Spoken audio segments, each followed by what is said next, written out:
What is up, everybody? Thank you, YouTube, for being here. This is the Liberal Loudmouth Show. Again, guys, I'm about to go live on TikTok. If you hear something that interests you and you want to come up and have a debate with the person that you heard it from, you're welcome to go over to TikTok. Find me. I'm Lib Loudmouth or Liberal Loudmouth on TikTok, and you're welcome to come into the panel and jump up there. There's a slot. There's enough room for 8 people. So if you're wanting to join, you're welcome to do that, especially if you are a Trump supporter. Trump supporters will get preference on the panel because, you know, you're opposition, and that's what we're trying to talk to. Let me refresh and make sure I'm live. Okay, it says I'm live. I'm going to go ahead and click start, so let's get this panel going. To anybody that is watching, appreciate your patience. Liberal After Dark starts right fucking now. All right, here we go. What is up, everybody? It's your boy, the Liberal Loudmouth. And we are back for another segment. It'll be shorter, 4:30 to whenever. I'm a little bit late, but I was on the phone with a dear friend of mine, so we were working some shit out, and now I'm live, so we're good. Let me reset my gifting goal, actually. I'll go ahead and do that, get that started. So come on in, guys. Let's do roses. Let's start. Actually, no, yeah, let's do something else. I always do the roses. I'm new here. Let's do that one. I'm new here. 50 of them will be the gifting goal. What's up, y'all? Come on in. I know this isn't my normal time slot, so if you come on to these political talks, the political lives. Oh, it looks like I have somebody that commented in the chat room. Hold on real quick. Let me pull this up. How the fuck do I do that? Let's see. Open the studio. I'm not sure. Well, select stream. There we go. Refresh. That's weird. It won't let me open it up. Anyway, I don't know why it's doing that. Anyway, now I forgot what I was saying. Oh, thank you, baby. Wife just walked in. I got to get a drink. So if you are a Trump supporter, I would love to hear from you. I would like to have you on the show. So just request up. If you aren't a Trump supporter, just wait, and we'll get to you momentarily. Thank you, baby. All right, let's get this show on the road. Hi, I'm Mia. Well, hello, Mia. I think you were in my earlier show, weren't you? And for those that are just coming in, we were talking about this earlier today. Donald Trump had done a... Oh, here we go. There's the button. Open Studio. That's much better. That way I can see the comments. Cool. Well, it doesn't show there's one. That's weird. Anyway, he did this executive order where he's basically going to turn the National Guard into police units, and he's going to send them. He wants to send them to the cities across America because he claims the crime is so bad. But, you know, you just watch. He's not going to send them to any Republican states. It'll just be Democratic states, because the problem with Republicanism and this conservatism that they've been hoisting upon us is that instead of competing to become better as a state, because on basically every metric, almost without exception, red states are just inherently worse than blue states. They make less money. Their people are poorer. They take more from the federal government than they send in. So Republicans are like, well, damn it, we just can't compete with these people.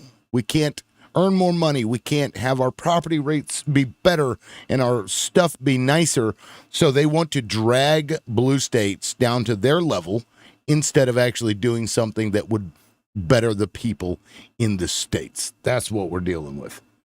Oh, look, more separation. Yay. What's up, spectator? If you have something to say, you're welcome to come up on the panel. I'd appreciate it. If you want to, I mean, you don't have to, obviously. You can hang out in the comment section and talk shit, which is what MAGA generally does.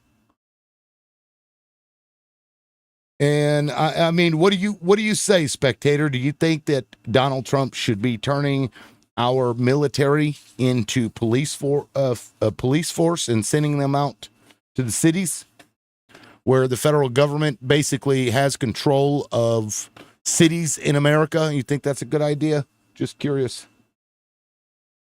Because this is actually something that the couple of conservatives that we had on, they disagreed with. Actually doing that because, it's not legal. But, yeah, it's not going to stop Donald Trump. This is a guy who dodged the draft and yet now runs the military in the U.S. Isn't that fucking weird? Isn't that weird? That a guy who refused to go into the military when he was called, and got out of it by lying and claiming he had bone spurs, is now in charge of the military. That's interesting. It's always the poor kids that have to go. I believe the point went right over your head, sir. Good day. Sure, it's only legal in Washington, D.C. Dr. Fred, you are correct. I don't know if I believe in an antichrist, but if there is one, it's Trump. Now, I will rebut that because, technically speaking, I believe, correct me if I'm wrong, that the Antichrist is somebody that is well loved around the world. This is somebody who is respected and then turns on the people. That's my memory of the Bible that I've read several times, but it's been many years since I've read it. I mean, both Clinton and Biden avoided the draft as well. Sure. But are they sending their people into the cities, the troops into the cities like Trump is? No. But I take your point. And also, I don't know, what was the excuse that Clinton and Biden gave? Do you remember? We can look it up because I'm not sure. But again, this is the rich man's war. Rich people send poor people to do their shit, to fight wars for corporate bullshit. This has been the way that it's gone for a long time. Guy Fawkes. Let's see here. Okay. So I was just making sure you weren't at 0 followers. Not that I care about follower count, but I get a lot of trolls in here and they usually have less than 3 followers. They'll just come up and say the N-word over and over again. Ugh. Anyway, what's up, Guy? You're good, but no worries. I'm doing well. How are you today? You're breaking up real bad. I can't hear a word you're saying. How about now? Can you hear me now? Well, dang it. It was promising. Yeah, I still can't hear you. I don't know Let what's me going drop. on. I'll come back up. Yeah, it's not going through. And then he dropped. Guy, you're welcome to come back. You're having connection issues, I guess. Rich people never go to war and they never send their children to war. That's right. U.S. streets look like what Israel does to Palestinians. ICE is a model experiment. Okay, now we got several. Here, guys, since you were the first one I brought up, let's try this one more time. All right, try it again. All righty. Can you hear me now? Yes, there we are. Success. What's up, man? I'm doing well. How are you today? Doing all right. So I'm curious. I'm not sure if you saw the oh no, message. Your phone is unaliving again. It said that the audience says they can hear me fine. You bought the Trump phone, didn't you? Nope. I can't hear you. It's breaking up. Let's try it again. Maybe come back. I don't know, 5 to 10 minutes, or exit the cave. If you're in a cave, the audience can hear me fine. Yeah, I can hear him just fine. Wait, Fred, you can hear him fine? Okay, so then hold on real quick. Let me restart my shit. Give me a second. There we go. Can you hear? Hold on. Okay, hold on. Everybody's saying that you're fine, so let me restart mine.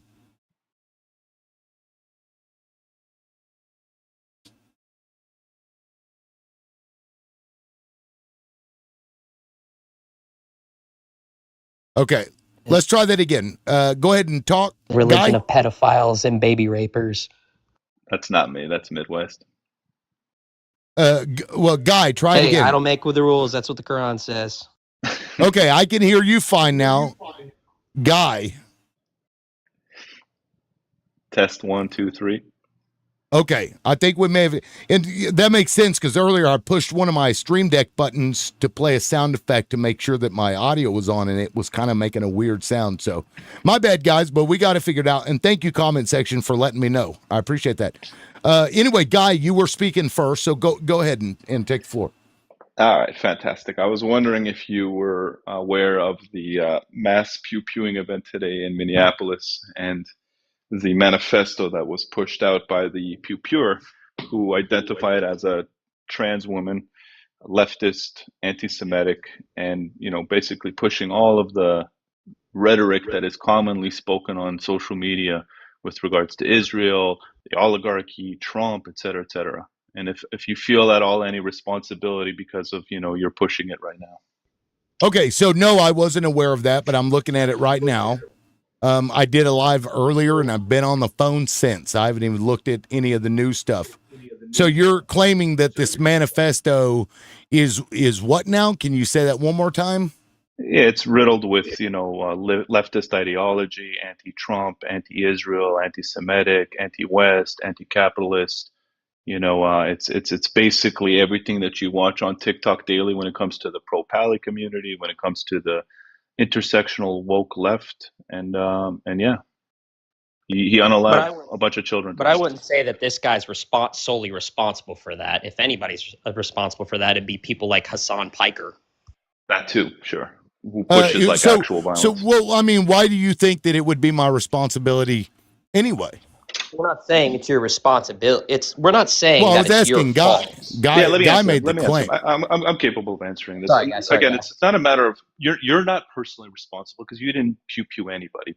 But when you push a narrative and you are perhaps an influential content creator who reaches a lot of people and you parrot the narrative, you shouldn't be surprised then when people lash out and do extremist things based on your rhetoric. We've seen a wave of leftist violence, anti-Semitic violence across the states, in Washington, D.C., today in Minneapolis, and Boulder, Colorado. And I would say that some people who push the narrative that fuels this radicalism should, maybe rein it in or check themselves to see if maybe they're somehow complicit in it. Not that you did anything. Obviously, you didn't pew anyone. Your freedom of speech is intact. But, just food for thought. Okay, so, well, I don't know what the manifesto says. I have to take your word for it that you're telling me the truth. I assume that you are. I have no reason to believe that you're lying to me. But that has nothing to do with me. That also has nothing to do with anything that I talk about on this program or what anybody else talks about. There are crazy people in every segment of the population in every country on earth. Would you not agree? 100%. Yeah, and they'll use any justification for their bad behavior. For example, religion. One of the biggest drivers for mass unalivings in history. Crusades, a great example. Israel, what they're doing in Gaza, for example. 50,000 plus people have been unalived unnecessarily.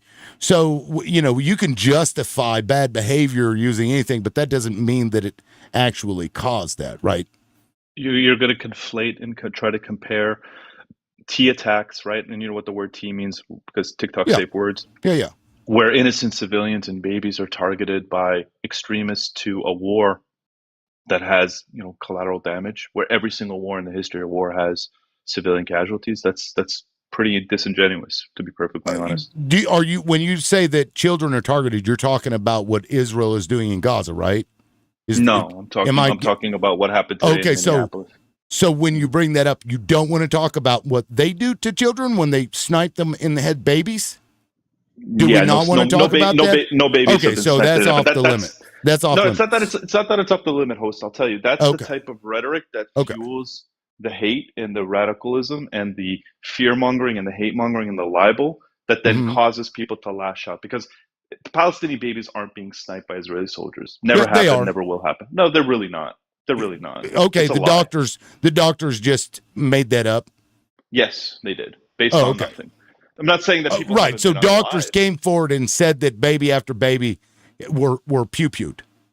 I'm not saying that innocents don't get unalived in warfare. I'm saying that the deliberate targeting of babies is not happening by the Israeli military. Oh, I see. So it's different. So that person with the manifesto, they didn't believe that they were at war or being targeted in any way? Is that not possible? No, it's not, Oh, because okay. once again in a war Double zone where you have standards. combatants, it's not double standards. Yeah, it Again, is. you're trying to insinuate that Israel is fighting a ghost and that all of the people in Gaza are innocent civilians when we know soldiers are being unalived daily. No, So if no, they're no. just They're all innocent, so there are combatants in Gaza, right? There were no combatants sure, today in that school. sure. There were no militants You could or call them soldiers in that school today. you could call them combatants or freedom fighters, whichever. You could call them both. I don't care about. The point Terrorists? is that there were points that there were people with pew pews that Israel's fighting with every single day. There were no Uh-huh. people with pew pews at the Minneapolis school, right? Okay. And again, Right. you can use anything to justify bad behavior, right? I'm not. You're the one looking. I mean, to you justify agreed bad with that a behavior. second ago. You said that people use all kinds of crazy shit to justify bad behavior, right? You Sure. agree with that? Yeah. Okay. So why isn't that this? There's some crazy person went and did something crazy. We see mass pew-pewings in this country all the fucking time, don't we? Unfortunately, yes. Unfortunately, we do. And Yeah. and lately, I'm telling you my observation based on the trend of mass pew pewings and violence. It's emanating from the radical left and the libel and fear mongering and hate mongering that's being pushed that results in these people lashing out. Pay attention. Look at the last year or so, or last 2 years of pew pewings and predominantly who's doing them, and you'll start to see a pattern. So you And think that like Mhm. when somebody that is well known, is respected, makes statements that can incite somebody, so you know, with great power comes great responsibility. You believe that those words can really be the reason that somebody goes out and does something bad or illegal, right? I mean, is that what I'm taking from what you said? Ultimately, individuals are responsible for their own actions, right? Okay. So I'm not putting blame But you on came the up pundits, here but to try and hold me accountable. You said no, that it was let me because answer. of me. These were your words. I don't Nobody's remember holding you exactly. accountable, brother. Listen No, to no, what he's no, saying. no, no, no. I heard what he said. He came up here and said that people like me are the reason that this happened. No, let me clarify. I'm not once again, not Okay. putting blame on you. Individuals are responsible for their actions. I'm saying that when you have um, a pundit class of people, right? Content creators, media, whatever, and they're pushing the libels and they're pushing the fear mongering and the hate mongering and the incitement, that unhinged people who have already within them the capacity for violence and to do unhinged things may be pushed over the limit. Now, obviously, they're accountable for their own actions naturally, but we Okay. understand that So incitement plays an element in it. So it's not on you what do we personally, do host. I'm with not the blaming you. inciters? What do we do with the inciters? We talk to them and we say to them that maybe they should check themselves and maybe they should tone down their rhetoric and maybe they shouldn't clickbait and say the radical things for clout. Obviously, Okay, I'm not so what looking to did I hold you say? accountable. Have you ever chanted from the river to the sea, Palestine will be free? Have you ever chanted globalize the intifada? Never once in my life, sir. All right. Well, I'm glad to hear that you haven't jumped on that bandwagon. Well, you Respect. came up here making assumptions about me. Did you not? A few assumptions based on your Okay, background, but again, I never so blamed if you we're supposed personally. to hold people accountable, then should you not hold yourself accountable for defaming me? Well, I mean, defaming would be me saying liberal Something loudmouth and untrue. well, hold on. It would be me making content trying to claim something about you, where all I'm doing right now is having a conversation with you personally with 60 viewers, you know. So it's not as if I'm Right. With out there defaming you. right, but you're spreading something that was not true about me to the people that are watching. Correct? What did I spread? I asked you questions. You claimed that I was somehow responsible for this. This was your opening remark, sir. Again, I never He's once said saying you. bigger content creators spreading this type of rhetoric are more He responsible. You're not pointed solely me responsible. out He when he pointed. came No, out. he did not. Yes, he sure as fuck did. Yes, he did. Bro, I've been here the whole time. He never said that. Apparently, it's you your fault. didn't hear what he said. All right, so liberal loudmouth. I To think you're making shit clarify, up. just for the Okay. sake of clarification for your entire audience and people who are watching, liberal loudmouth isn't responsible.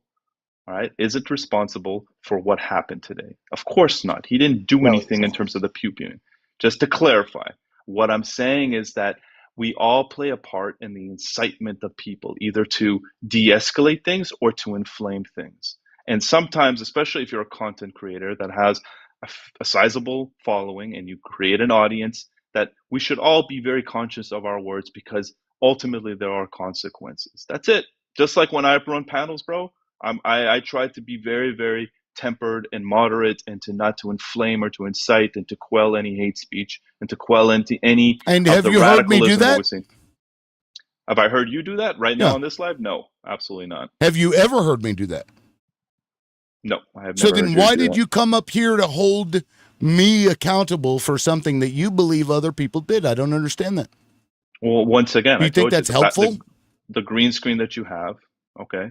Your insinuation that Israelis are pew-pewing children in the head. No, that's And not again, an insinuation. That's literally what insinuation. they're doing. It's literally not. That's part of No, the that's what incitement they're that I'm doing. talking about. Look, It's facts. a libel. It's a lie. There are facts, and then your feelings, and neither of them care about the other. I agree, and you have zero actual forensic credible evidence outside of the words of some doctors who are making claims that they have no evidence for. But okay, you can Right, take so- it with a grain of salt if you so- want, but you choose to So go with doctors it as that fact. are there, American doctors, by the way, some of them, Mhm. come back and say that this is what they're seeing, and you're like, no, we just won't believe them. No, what I'm going to say I've got is, Grok answering this. Let me restart well, mine.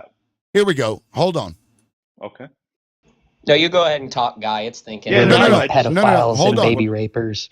Hold on. That's the rules. That's what the Quran says. Hold on. Because earlier I pushed one of my Stream Deck buttons to play a sound effect to make sure that my audio was on, and What it am I was kind of listening to making a right now? weird sound. Hold on. So, my bad, guys, but we got it figured out. And thank you, comment section, for letting me know. I appreciate that. Anyway, Guy, you were speaking first, so go ahead and take the floor. All right, fantastic. I was wondering if you were aware of the mass pew-pewing event today in Minneapolis and the manifesto that was pushed out by the pew-pewer, who identified as a trans woman, leftist, anti-Semitic, and basically pushing all of the rhetoric that is commonly spoken on social media with regards to Israel, the oligarchy, Trump, et cetera, et cetera. And if you feel at all any responsibility because of you're pushing it right now. So, what was that again? So I asked you a question. Do you feel responsible at all? Because you said that I was pushing that right now. Let me play it again. I guess I you heard didn't. No, I heard you didn't. Hold on. responsibility Listen. because of you Listen. pushing Listen. Okay, I so heard- no, I wasn't aware of that, but I'm looking Hold at on. The oligarchy, Trump, et cetera, et cetera. And if you feel at all any responsibility because of you're pushing it right now. because you're pushing it right now. Look at your flag, bud. Look at your green screen. How is this pushing anything? This is pushing a narrative. by No, it is not. imagery. Yeah, a picture says 1,000 words. What is that flag? What currently narrative represent? does a flag present to you? It represents. Imagine currently- how weak I'll answer you. a person I'll answer you. is I'll answer you. that is that emotionally charged by colors put together on a screen in a certain way. You ready? I'm going to answer you when you're Sure. ready, though. Okay. Sure. Currently, that flag, as it is, stands for a movement of intersectional leftism, What movement? revolutionary powers. I'm explaining it to you. Okay. The continued fight against Western capitalism, okay, against quote unquote imperialism, colonialism, as a symbol of the leftist Okay, revolution. hold on right there. Whoa. You said that they're fighting against colonialism. Are you telling me that that's a bad thing? Well, I don't see Israel. Do you as think so I think colonialism? it's a lie. Well, those are your words. That's what you said that it holds, and you put it in a negative connotation. So I just want to expand on that a little bit. Do you think Sure. that colonialism is good? No, naturally, of course not. Okay, so you also agree with that part of the movement. Okay, Well, we can continue. when that movement identifies the one country that's illustrated and illustrates, I should say, a clear example of decolonization and a reintroduction of the indigenous people, and they deem it as the colonial state, I find that laughable. Yeah. The indigenous people who you're talking about, Palestinians, right? No, I'm talking about the Jews Well, then who you emanate from Judea. then you're not talking about the right indigenous people because they actually don't come from there, sir. Gotcha. They don't do you come know from where? there. No, that's correct. Do you know where Jewish Remember people? what I told you about do creating you know where libel Jewish and people? Well, we're going to incitement? get into this. We're going to get into this debate. Do you know where Jewish people actually come from? Yeah, they come from Judea. No, No, they don't. incorrect. Where do they come Nope. from? Where They do came from what is now Egypt and Iraq, sir. You can go back and look at their own biblical text and it tells you where they come from. Then they went into somebody else's land and conquered it from who? Canaanites. And who are the Canaanites? Who are the Canaanites? Palestinians. Really? Yes. So tell me, how are Palestinians Canaanites? Do they speak a Canaanite language? In fact, the only remaining We're going Canaanite back, language, sir. We're going back the only 2,000 remaining years. Canaanite language is Hebrew, technically. We're going back do they- 2,000 years because you want to talk about indigeneity. And you said that they are from there, and I said that they were not. They stayed in that area for what, 500, maybe 600 years, and then they themselves were conquered and pushed out, which is the diaspora, which they then left and went to Europe and all across the world. And then 2,000 years later, 1,500 years later, give or take, they come back and claim that they're indigenous? No. Of course not. According to anti-Semites, no. But in reality, Palestinians are Semites, sir. No. So if you are opposed to Palestine, the Palestinian flag, if you're opposed to this flag, you're an anti-Semite. All right, but your green screen says no dog piles, please. Let me respond to you. It's not a green screen. It's a picture.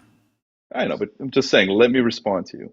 Okay. Because once again, there's a confusion here regarding the history. Now, removing biblical history, because that is only if you adhere to the religions themselves, right? Removing that out of the equation. The archaeological history right now in the land of Israel, I'll let that pass, is one of an ancient Jewish, Israelite society and kingdom. Agreed or disagree? Disagree. You disagree with that. You disagree with what I just said. Removing religion. What about that? Don't you understand? I said I disagree. So you then had to ask me twice if I just. Look, how do you disagree archaeological evidence, though? I don't understand that. Okay, Christians, Muslims, and Jews all find holy sites in that area, do they not? I wasn't even talking about the holy sites. The archaeological evidence is that they all have this holy site together, which means they've existed in that area together for quite some time. There are Jewish people who did not leave. This is a fact. There are Jewish people that did not leave. However, when you exit a country, whether by force or otherwise, you don't get to come back 1,500 years later and say, that's mine. Why not? You don't, because life doesn't work that way. Actually, do I get to go?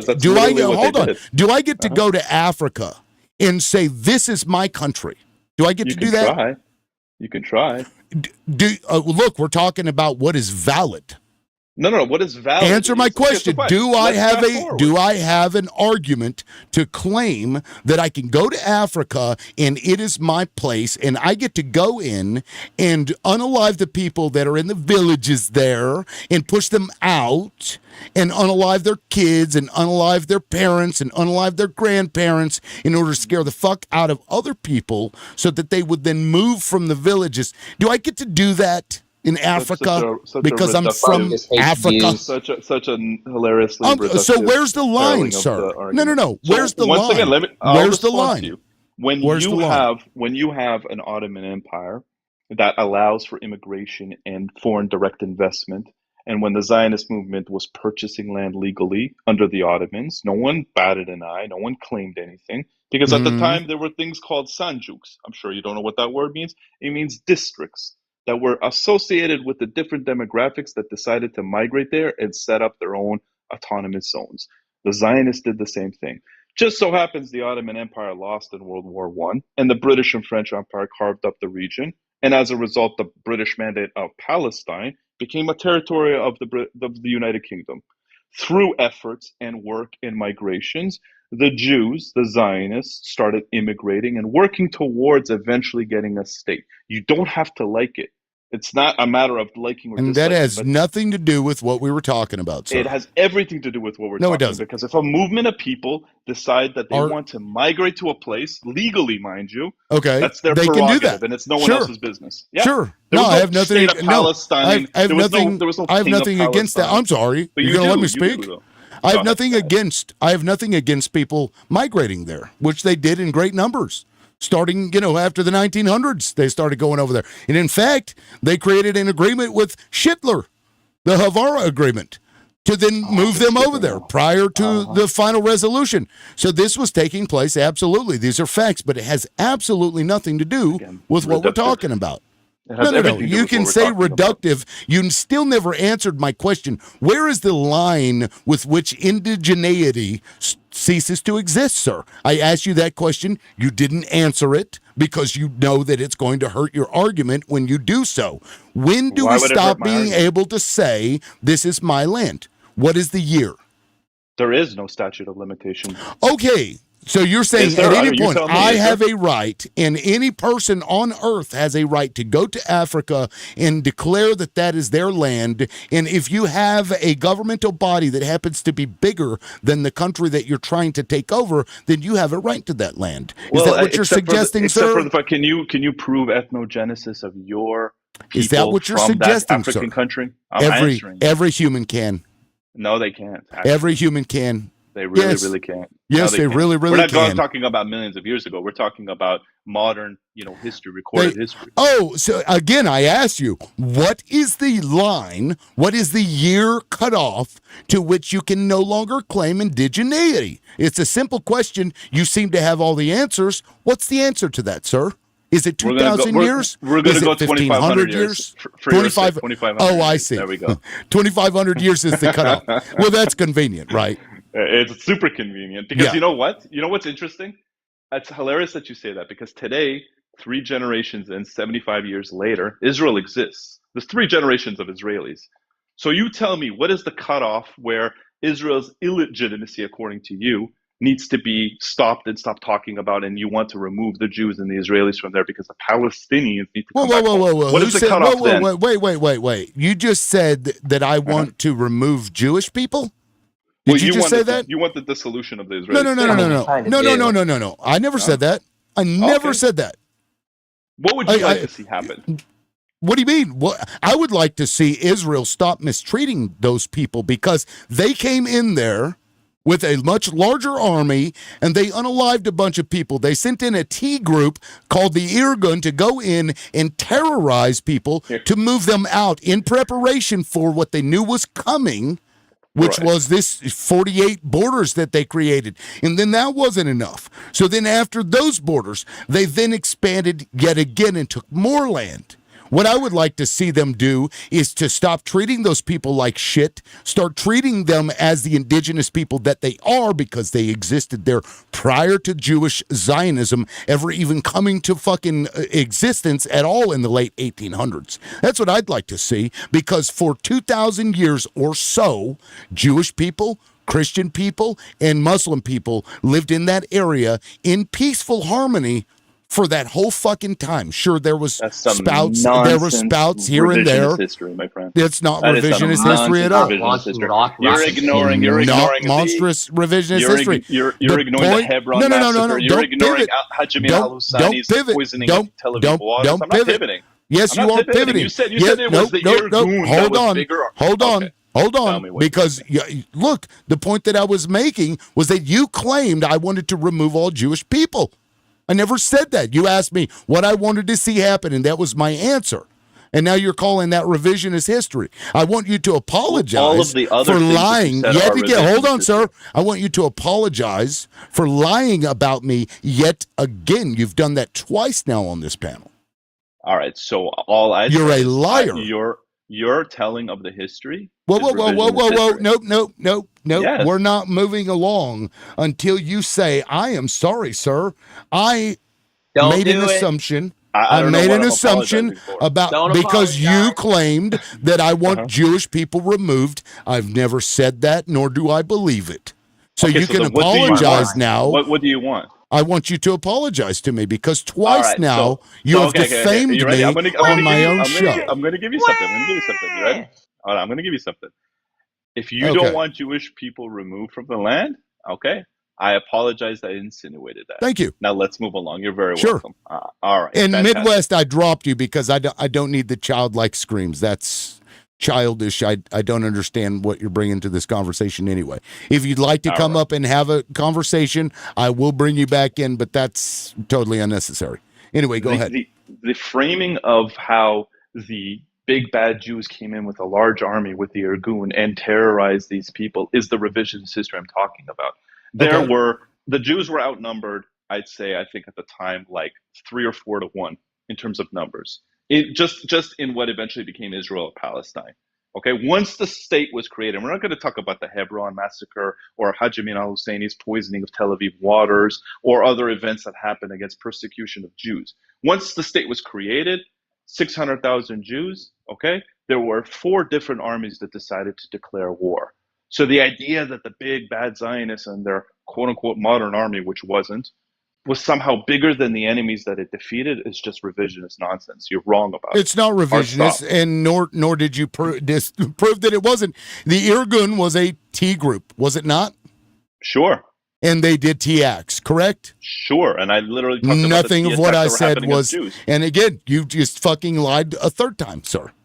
No, but you're the one who said that the Zionists came in with their big army and persecuting the Palestinians. Yes, they had. I'm correcting that. I'm correcting that. Yes, they did. In 1948, they sure as fuck did. What are you talking they about? didn't, my friend. Yes, they did. My friend, no, they didn't. Okay. The Arab armies outnumbered the Israelis. Whoa. No. You're talking about the surrounding area. The only military of any consequence at that time was Egypt. Palestine didn't have any kind of fucking military, nor did any of the fucking countries there aside was no from Palestine. Egypt. There were militia groups. Yes, there was Palestine. What are you talking about? No, there was not Palestine. It may not have been an official country name, but that is the name that was given to that area and has been referred to since like 6 fucking BC. Right, Don't and make you know that why claim. they gave it that name? They gave that name to slight the Jews because once it was called Judea and Samaria, and because the Jews revolted against the Romans, that's they renamed horseshit. it to Syria Palestina. No, that's historic, but No, I don't care about ancient that's history. I don't care horseshit. about ancient history. I wanted to But, add okay, so wait. I want to point something out to the comment section. Guys, he just said that Palestine never existed, and now he just literally admitted that it did. So, go ahead. it was renamed Syria Palestina. Well, by okay, the so you Romans. acknowledge that area of land was there and was called Palestine. As long as yet you literally acknowledge that it was just- called Judea and Samaria beforehand. I'm down with that. You cool Of with course, they had conquered All the right. area. I already said Cool. that they conquered the Great. area, and the conquerors get to rename it, right? Cool. All And then right. it was We're down with conquered that. again from them because Yep. they, And, I have no again, problem with that. by the history, they weren't there before. They came from outside and It conquered doesn't the matter. land. Today, no one claims to be Canaanite and says that I want to create a Canaanite state. But let's fast That's forward a little beside bit. the Let's- point.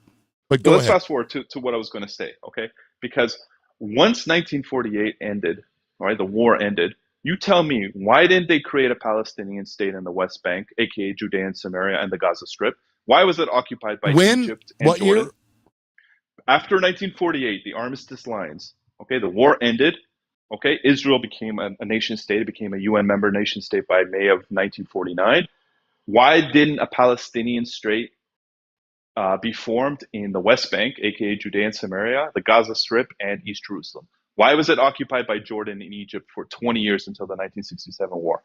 I believe that was under the Ottomans, was it not? No, sir. Ottomans fell after World War One. Right. And after that point, Egypt had it at some point. You're talking about Gaza? I'm talking about so after 48. Remember, 1948 war between Arabs and Israelis. The war ends. Israel solidifies its borders. The Gaza Strip is occupied and controlled and administered by the Egyptians, But not the West annexed. They didn't own it. Well, I mean, they controlled it. There was no Palestine. Okay. Well, my question to you is this: why didn't the Jordanians and the Egyptians form a Palestinian state in the West Bank, Gaza Strip, and East Jerusalem I in don't know. 1948? Why don't you tell me? Because there was no Palestine. That's why. Because every single resident of the West Bank I don't was know, Jordanian, my the friend. fact that the biggest military countries on earth were all supporting this. So going No, against sir. wait, we currently pay Egypt to stop supporting them. We currently No. pay Wait, Egypt. you're fast-forwarding, bro. You're fast-forwarding. I'm You talking said about we're going to between fast 48 forward. and 67. I want to Why don't we point. talk No. about the era of 48 to 67? You don't get to do that. Hold on, because You're you're right, brother. asking why they didn't do it, and I just told you because the largest militaries on earth were supporting this unaliving of a group of people and ethnic cleansing of an area to make way for a group of people that came from Europe That's what they did. And so why would they, knowing that they would be unalive themselves after they just watched all of these Palestinians be unalived? Tantura, go look that up if you want to see what they did to these people. They would cut babies out of women just to terrorize Oh my God, there's the another individuals. lie. It's not a lie. It's a This lie. is in the congressional okay, record, sir. just so I Comment understand section. Hold on. Comment section. This is fact. It's in the congressional record. You can fucking look it up. They documented this as they went along. These stories did happen. They was throwing babies down wells, and they did it for one purpose, and that was to scare the shit out of the next village so that when they got there, the people had already fucking left. And you're going to sit host. here and act like that didn't happen. You're lying. It did All happen. right, host. So my question to you is: you're telling me that between 1948 and 1967, the Egyptians and Jordanians didn't support the formation of a Palestinian state because 50 years later they were being armed and funded by the United States?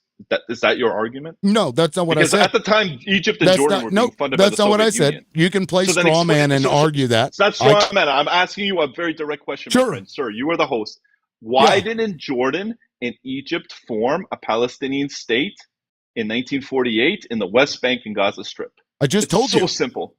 You didn't tell me. You went some rant about God knows what. No. Explain it to me like I'm a child. Explain it to me I like I'm a child. literally just told you. So apparently you are a child because you aren't listening. Do I need to repeat myself again? They were up against the largest militaries on earth, sir.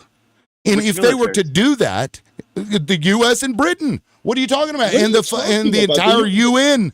What are you the talking United about? States and Britain had arms embargo on Israel until the 1960s. What are you talking about? They Do you not know were this? supporting the Zionist movement. What are you talking Oh about? my God, host. Did Up you- until okay, 19 up did- until the did Kennedy the US administration, vote the US had an against arm it? embargoes. Did the U.S. vote against it? They didn't vote against Did- it, but they weren't arming Okay, Israel. so the They weren't U.S. supported it. what's that? So the U.S. voted in favor of the So did the creation Soviet of it. Union. Whoa, So whoa, did whoa, the Soviet whoa, whoa, Union. whoa! So what? Now you're just obfuscating facts here. The U.S. did support it. Host, you're so The U.S. disingenuous, did host. support it.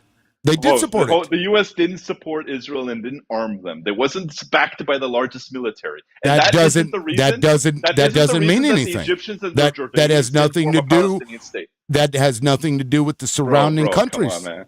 That Come has on, you nothing gotta to be do with the honest here. surrounding country. I am being honest. The U.S. Come on, supported the creation of Israel. Yes or no?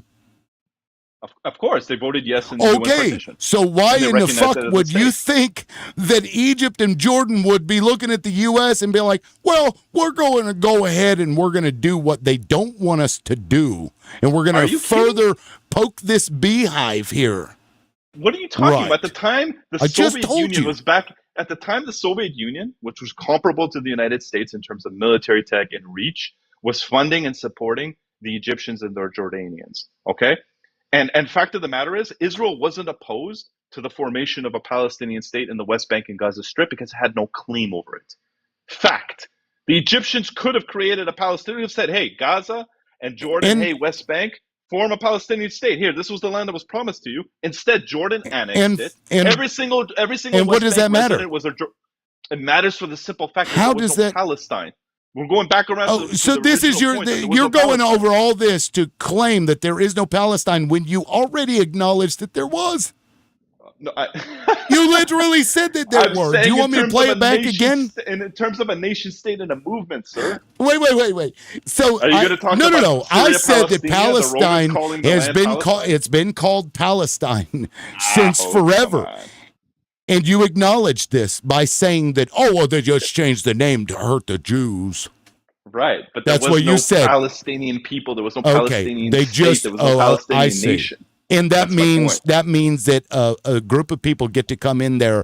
And when you say that a Palestinian state didn't exist, what you're suggesting is that the people that were already there don't matter. And that is disgusting. That's No, I never supremacist said bullshit. that. I never That said is that. Zionist supremacy, sir. Yes, that is what you're suggesting. There's Quite no the contrary, nation sir. state. And therefore, all of the people that exist on the land, they're stateless. So we can do whatever we want to them. No. Is that Quite- the quite argument that contrary. you're making? No. Quite the contrary. I'm Okay. curious to know why the Jordanians and the Egyptians didn't give the Palestinians that land Zionist to form a state. supremacy.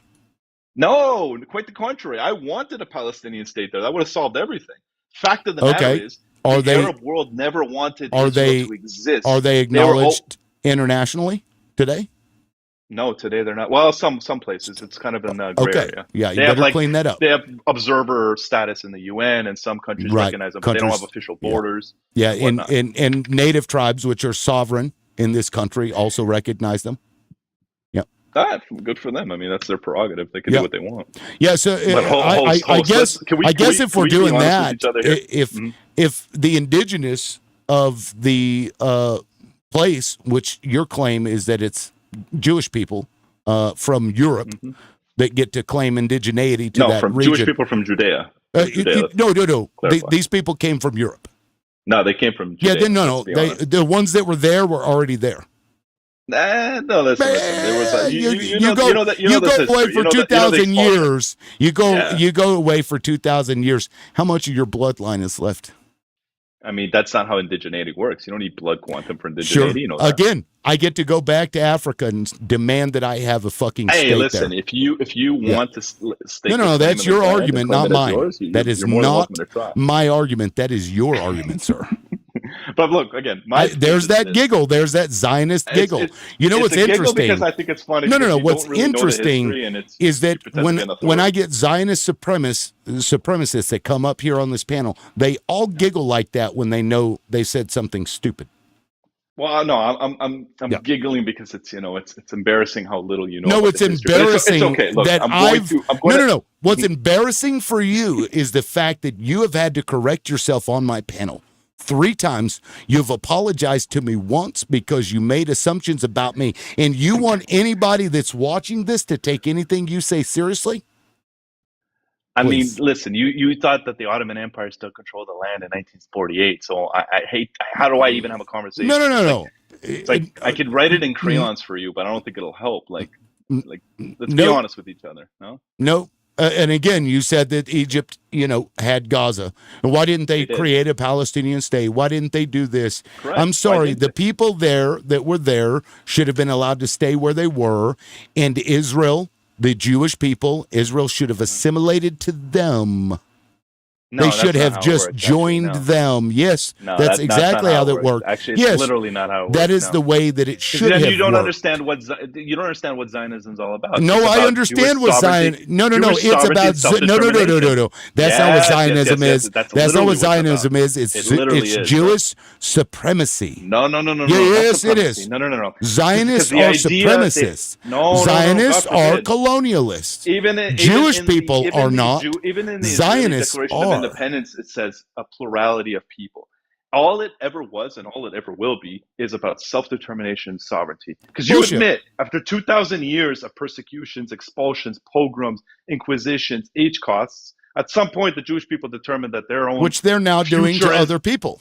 no, let's not do. It's like, Holocaust well, conversion. That's people gross. did it to us, so It's we're really just gross. going to snipe babies in the head. Here we go with the libel And then again. we're I going think you should to apologize and then we're for going to that have libel that you have zero evidence for. Okay, so Zero now evidence for. see, Apologize to the guys, I Israelis. want you to notice that he won't stop interrupting. This is what Zionists do on the panel when they realize they've been busted, because I had to point out that he had to correct himself 3 times and apologize to me once because he's come up here being disingenuous. Zionism is a form of supremacy. This is colonialist supremacy in a different form. No. That's all it is. That's all this It's really boils down not. to. It's really If not. you have a group of people that refer to themselves as the chosen people, there's something wrong with those people. Yeah, Do you know if what you where that refer term to comes from? yourself Do you know where as that the term comes chosen person, there is something wrong with you because you believe you're superior to literally Tell me everybody you're an on anti-Semite earth. without telling me you're an anti-Semite. I'm Bro. Come not on. an anti-Semite. You hate But because Palestine. you Palestinians misconstrue are what that Semites, means. sir. You know that what- you makes know you what an chosen means? anti-Semite. You came What up do you here. think? What do you Hold think on. that Jewish? Okay. See, I get to mute whenever he starts interrupting. Palestinians are Semites. Okay, and see, the moment that I wouldn't let him just continue to try and filibuster the conversation, he left. I did not drop him. Again, this guy had to restate 3 different things and apologize to me once. Sorry, sucker. Let's see who else. Do we have any other opposition in here? Hannah's prayers. You say that I'm filibustering. Please come on up. You're welcome to come on up and defend that. What's up, Hannah? I mean, I don't really see much point. I just joined this live, and you did not let Guy speak, who I've seen on other panels before, and he doesn't interrupt. He actually is very considerate. So you can talk with me about a new topic if you like. Roll tape. You want me to Now, roll as tape? you all know, Since you admit that you didn't see the whole thing and you're just coming in at the last part, but that didn't stop you from making You a invited comment me to about join it. the panel. Yes, based on a comment that you made. Based on I'm a allowed to comment that comment you and attack. yes, but if the comment that you make is incorrect, then I have a right to say something about it. Would you agree? Oh, well, I don't agree with your viewpoint about Zionism or Well, we can talk about Palestine or that. Okay, what would you like to talk about? With You that? go. You since you heard so Well, much I'm a and you Zionist. I'm Okay. a Zionist, and I believe that the pro-Palestine movement is a terror movement. It's not about land. It's about removing Jews from the state of Israel, as is stated in Hamas's charter, as has been stated by countless people on the pro-Palestinian side, Palestinians, and people who really don't seem to have actually a stake in this conflict, who are more than willing to gang up on Israel, despite many experts saying that they're fighting a moral war. The casualty rate is 1 to 1. So, I don't know. I'm just a Jewish Zionist. So at the end of the day, there's not much someone's going to say that's going to convince me otherwise. Well, let me ask you, do you think Palestinians have a right to exist? I think all people, human beings, have a right to Do exist. you believe that Palestinians have a right to exist in the location that they've been at for over 2,000 years? If they don't want to ethnically cleanse Jews and are willing to share the land, then yes. They But did. it They doesn't did for seem like that's 2,000 what they years. like. No. They did that for That's 2,000 actually years. not true. And Yes, for it is you true. to say that, Yes, okay. it is true. Okay. It is true. What's your source? This is common knowledge. I don't need to cite that. This is So all public of the common pogroms and knowledge. expulsions and No. living In that area, Jewish Dhimmi people, status. Muslims, and Have you heard of Dhimmi Christians, status? Christians, Muslims, and Jews all live together in that area with very minimal fighting for like 2,000 years since the diaspora. Some of the Jewish people when stayed you- there. What are you When talking you make about? a claim like that, you're actually just making a false claim that ignores No. the Hebron massacre, countless pogroms before that, times under the Ottoman Empire when Jews were not treated fairly. They were second-class citizens, and for you to say that they lived there peacefully is just false. Okay, It's not were based there in acts of reality. violence in that area? Yes. Dude, come Were on. there acts of There's violence in against America. Muslim people in that area from Jewish people too? Yes. Yeah, they're the ones persecuted. But it Yeah. was not to the level that you see today. It was no different than any city that you would come across in the United States or in any country Because on Jews earth. didn't have equal no. rights. People that live together will fight together. Jews But we did don't not have see. equal Yes, they rights. did. Yes, they did. No, You're referring they to the British mandate, is what you're talking about, and we're going back further than okay. that, ma'am. So how far back do you want to go then if we're going further than I'm that? talking about the Ottoman since Empire, I'm where talking Jews about were since not and treated equally. okay. So you asked me a question. Am I allowed to answer Sure. on my own show? That'd be great. I don't want to be Okay, accused again of being the one filibustering like you did. Mm-hmm. We're going back just after the diaspora. Jewish people stayed there. There have always been Jews there ever since then. That's true. Yes. And they lived in relative peace, nothing like what we see today with their counterparts, with their Well, Muslim it is the word counterparts. relative peace. Relative peace like you would see in a city. It was no different than anywhere on earth. It was What no is your better. source It was to no say that? worse. You're making a claim It's with no common source. I could say that it public was completely knowledge. different. It's common public knowledge. You cannot just say something as Yes. common public knowledge as your evidence. Yeah. That is not a way to have any kind of Sure. debate. It was in relative peace. Where is And then your the moment that evidence? Jewish Zionists, Dude, this is not a debate. If well, you don't provide and evidence. Zionists, the moment that Zionists came in there and unalived the people in Palestine, that was You know when that those Zionists people became became Jews. freedom fighters. and were trying to slough off their oppressors, which is the Zionists in Israel who want to get rid of them. And you said that the pro-Palestinian movement, which pro-Palestine, I'm not pro-Palestine, I'm pro-America, but you say the pro-Palestinian movement wants to remove Jewish people from the land. Nobody has said that. I haven't heard anybody say they want to remove all Jews. No, right, Palestine will be free. That is not the same thing You're not having a as. sincere discussion. Yes, I am. Yes, I am, because you made a why is it not claim. the same thing? You made a claim What that does is it mean then? untrue. No, you have provided any evidence for your claim. Have you provided any evidence for your claims? Would you like me? Okay, so now we're going to go into evidence. So No. I now have to provide the evidence, not you. So even though the I entire- asked for evidence first. What do you I mean you will asked for provide evidence? evidence, but You I'd asked like for to know evidence why for I something have that is to before common you. knowledge. It's Why common do I have to knowledge. provide the evidence before you? Why do I when have I to ask provide the the evidence evidence at all? We can go back Because and you're forth with this making all day claims. long. So The- that's how a debate works. Okay. You make claims and you back it up with evidence. So are made a you claim, saying that there evidence, was- You didn't want to give it. Are you suggesting that for 2,000 years in the area that is Palestine, that is now Israel, you're telling me that Jewish people, Muslims, and Christians did not coexist in relative peace? Is that your claim? You want to ask if there were some... No. I asked you a Fine. very specific question. Okay. Is it your claim? Yeah, that is my claim, that there was not relative peace, Okay. because the word Prove it. relative is very vague. Prove it. I already mentioned a massacre that happened, the Hebron massacre, which Uh-huh. was before the establishment So, of Israel. and we just had a mass That's my pew pewing first evidence. in Where's Minneapolis. yours? Now reciprocate with your evidence. We just that had it a was mass relative pew pewing peace. in Minneapolis. We have mass pew pewings all the time here. Oh, You now could you're go 50 years from different now. You could say, topic. remember the Minneapolis massacre? Sir, you are Remember now the changing Minneapolis topic. massacre? No. I'm saying that what you're citing as evidence that they were living not in peace is bullshit. Well, I would argue that the mass shooting in Minneapolis is not an example of a peaceful city. And I think the definition of peace doesn't include shootings in a church. So I guess, I don't know, we're going to have to agree to disagree on definitions, which I personally don't do in a debate. I believe there Okay. are single definitions. How would you define Keep wanting to relative use the peace? word, you keep using relative peace. Uh-huh. So relative means we need something to compare it to. So you're going to compare it to which other countries that Any are other- having more brutal pick a massacres? country. You want to Pick a country.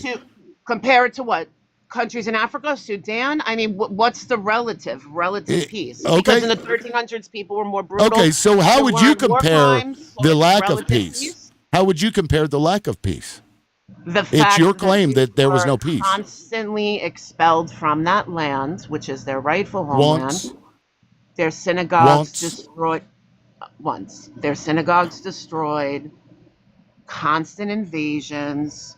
Dhimmi taxes. Not able to hold certain jobs. These are historical facts that don't exist in other areas of the world. And now you're going to now talk about America as a relative and a modern situation when I mentioned as an example a massacre that took place in the land we're talking about before the time period you asked about. So I don't think you're having a sincere debate. I don't think you have. Sure I evidence. am. I think you have a lot of claims. Sure I You're am. just I'm gonna keep- saying, I haven't and heard I you give one stated this evidence before. that they've lived I- in relative peace. Again, I stated before, this is after the diaspora. Jews, Muslims, and Christians lived in that area in relative peace until Zionist diaspora supremacists. happened before the Hebron massacre. Look, are you going to just keep interrupting, or do you want to have a discussion? You're ignoring the Hebron I massacre. sat here and let you speak for a good minute, Okay, go. minute and a half. And the moment Go. I start I'm sure talking, you're gonna give some you evidence, interrupt me. Go. Give your evidence. Look, if you don't want to have a conversation, that's fine. Because every time I start talking, you interrupt me. And I'm not sure if that's, fun for you. Again, Well, I didn't really want to have a conversation. You invited me. I did because you had something to say in the comments. And now you come up Didn't here mean with I your wanted to have a supremacist shit. conversation. Didn't want to sit. Didn't mean I wanted Okay, to. let's talk about the claim that you made that the pro-Palestinian movement, as you claim, means that people want to remove all Jewish people. Well, they say from the river to said the that? sea. Okay, and It's to in their you that charter, that and everyone means chants it. that no, not anymore. Not anymore. You've Not been to anymore. They protests? changed it. You've been to No. protests? The chart. Are you You've talking about been the to age protests? groups? Are you talking You've about been the to age? protests? Are you talking about been the? to I have to know what protests? charter you're talking about, because when people bring up charter, they're usually talking about the age groups. Magna Charter. What charter do you think I'm talking about? We're talking about the I don't know. Israeli-Palestinian conflict. What charter would I be talking about? I assume the age groups charter. Is that what Okay. you're talking about? I guess that's a good assumption, sir. Yeah, they changed it. Nah, they didn't. Yeah, they did. You're gonna read. I know what you're gonna read. Yeah, You're they gonna did. read a charter that basically doesn't change much, and they have said outside of that it still means they want to kill Jews.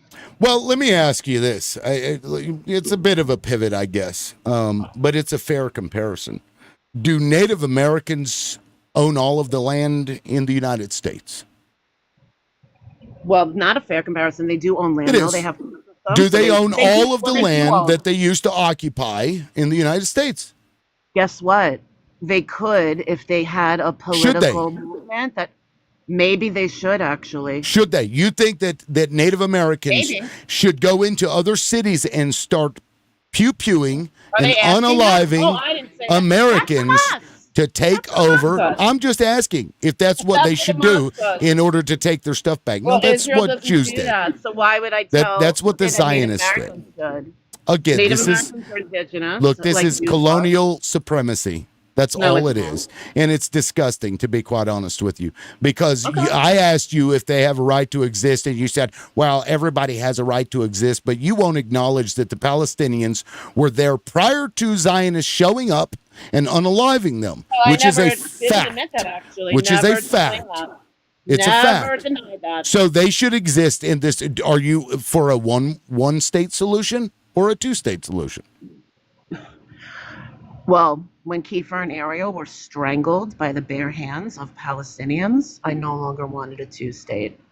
And I don't feel bad about that at all. What about the Doesn't guy that mean I had want his? to, excuse me, I'm not done. Doesn't mean that I believe that people should be quote unquote ethnically cleansed, although Palestinian's not an ethnicity. I don't believe that. However, I don't believe that there can be two separate states when there has been a Gaza that has had their own government since 2005, and they've never stopped throwing rockets and trying to attack Israel. So at this Okay. point, a two-state solution is really a dream. And it hasn't even been 100 years since Zionist supremacy came in there and unalived that them. Jews And have been hold around on, for hold on. 1,000 Whoa. I let you finish. Okay, look, if you can Zionism keep. is Judaism. Okay, look, guys, I can't. Yeah. Look.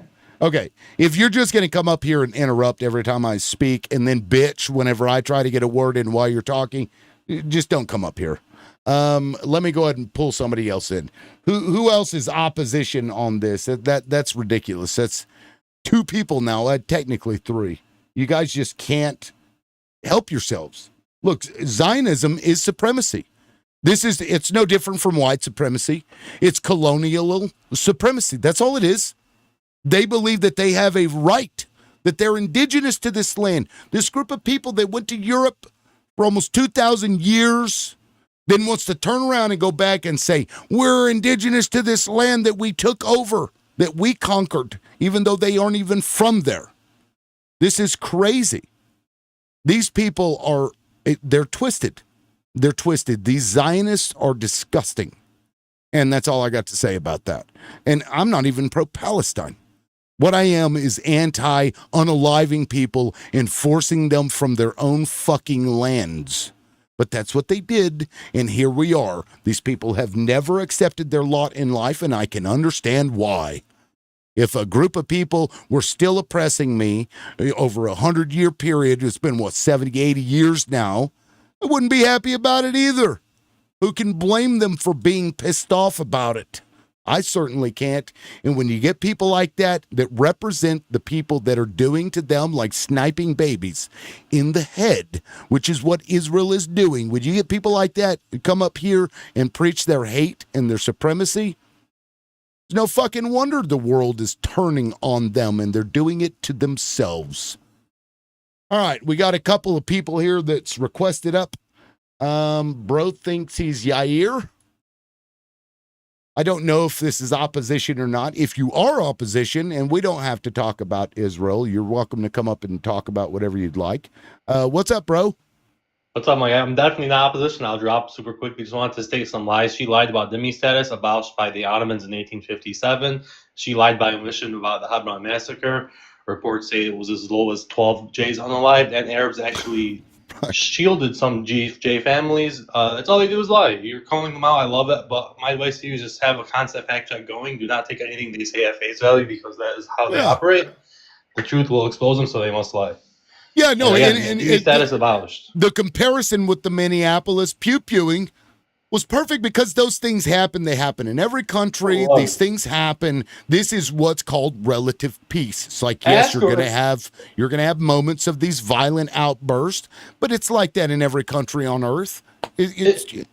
It's if it was so violent, why were there a majority of Jays in Jerusalem? Jerusalem was majority Jays. They used to literally babysit each other's kids. There's a documentary about the old city you can watch where there's literal footage. They used to there was a Jewish quarter, Muslim quarter, Christian quarter, Armenian quarter. They all lived amongst each other.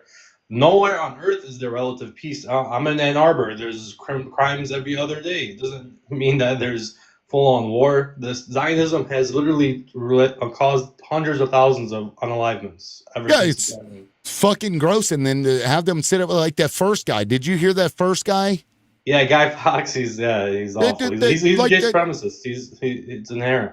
I guess they roll in packs. I don't know, but that dude come up here is like, you're pushing this narrative. You should be ashamed. I'm like, I don't even know what the fuck you're talking about. So was there a manifesto? Because with the guy lying so much and misrepresenting what I said, how soon do they release manifestos after a pew-pewing? I don't know that I've ever seen that before. Have you? Has anybody seen this manifesto that he claimed existed? No, it's not even public yet. It's all speculation. He got it from X. There's no official reporting. Yeah, because when I looked it up, it was like 5 minute ago update. Like this thing had just happened. So when he was saying that, I just accepted what he's telling me is true. I don't know, but I thought it was weird that there was some manifesto. And what does it matter? Let's say they were the biggest pro-Palestinian. Every pro-Palestinian in the West could be the worst human that ever existed. Nothing changes the facts on the ground in Gaza. It doesn't matter what Western people are doing. It's a really dumb argument to put the onus on Palestinians in the Gaza Strip based off how people are acting in the West. It makes zero sense. It's literally racist. And I can point to, I'm in Ann Arbor. We do encampments, peaceful encampments all the time. Israelis come and pro-Israelis come and try and go us into arguing with them, debating them. My group wouldn't even let me debate them. They would literally drag me away physically if I tried to debate them. They're agitators. They do that on purpose and play victim. Right. And what is up with the giggle? What is up with the Zionist giggle? Every Zionist that I get on my panel, they have that same weird fucking like. Is that like a cultural thing? I don't get it. It's a little bit of that J supremacy, just kind of laughing in condescending tone. Instead of doing a normal nervous laugh, which is pretty common, they kind of warped it into a condescending laugh. It sounds like Peter Griffin. Lois. I mean, that's literally what it fucking sounds like. And you want to hear the sad thing? Guy Fawkes is one of the more cordial ones, which is saying a lot. There's some horrible ones on here. I have people that say there's no innocent children in Gaza. They grow up to BTs. We should round up every single journalist in Gaza. Man, there's some crazy things being said. I mean, he seemed nice enough. I don't think I've ever had him on my panel before, but I mean, the dude right out the gate was literally lying about me. So what do you do with that? Yep. No, it's very, and then the thing is with people like Guy Fawkes, they'll never say it outright, but then they use talking points. They warp the history and they kind of just come at you at an angle from J supremacy. He's told me before. International law doesn't matter because it can't be enforced. He says crazy things like that, or it's just like it's literally just about being a supremacist. That's how he is. Right. It's really ridiculous.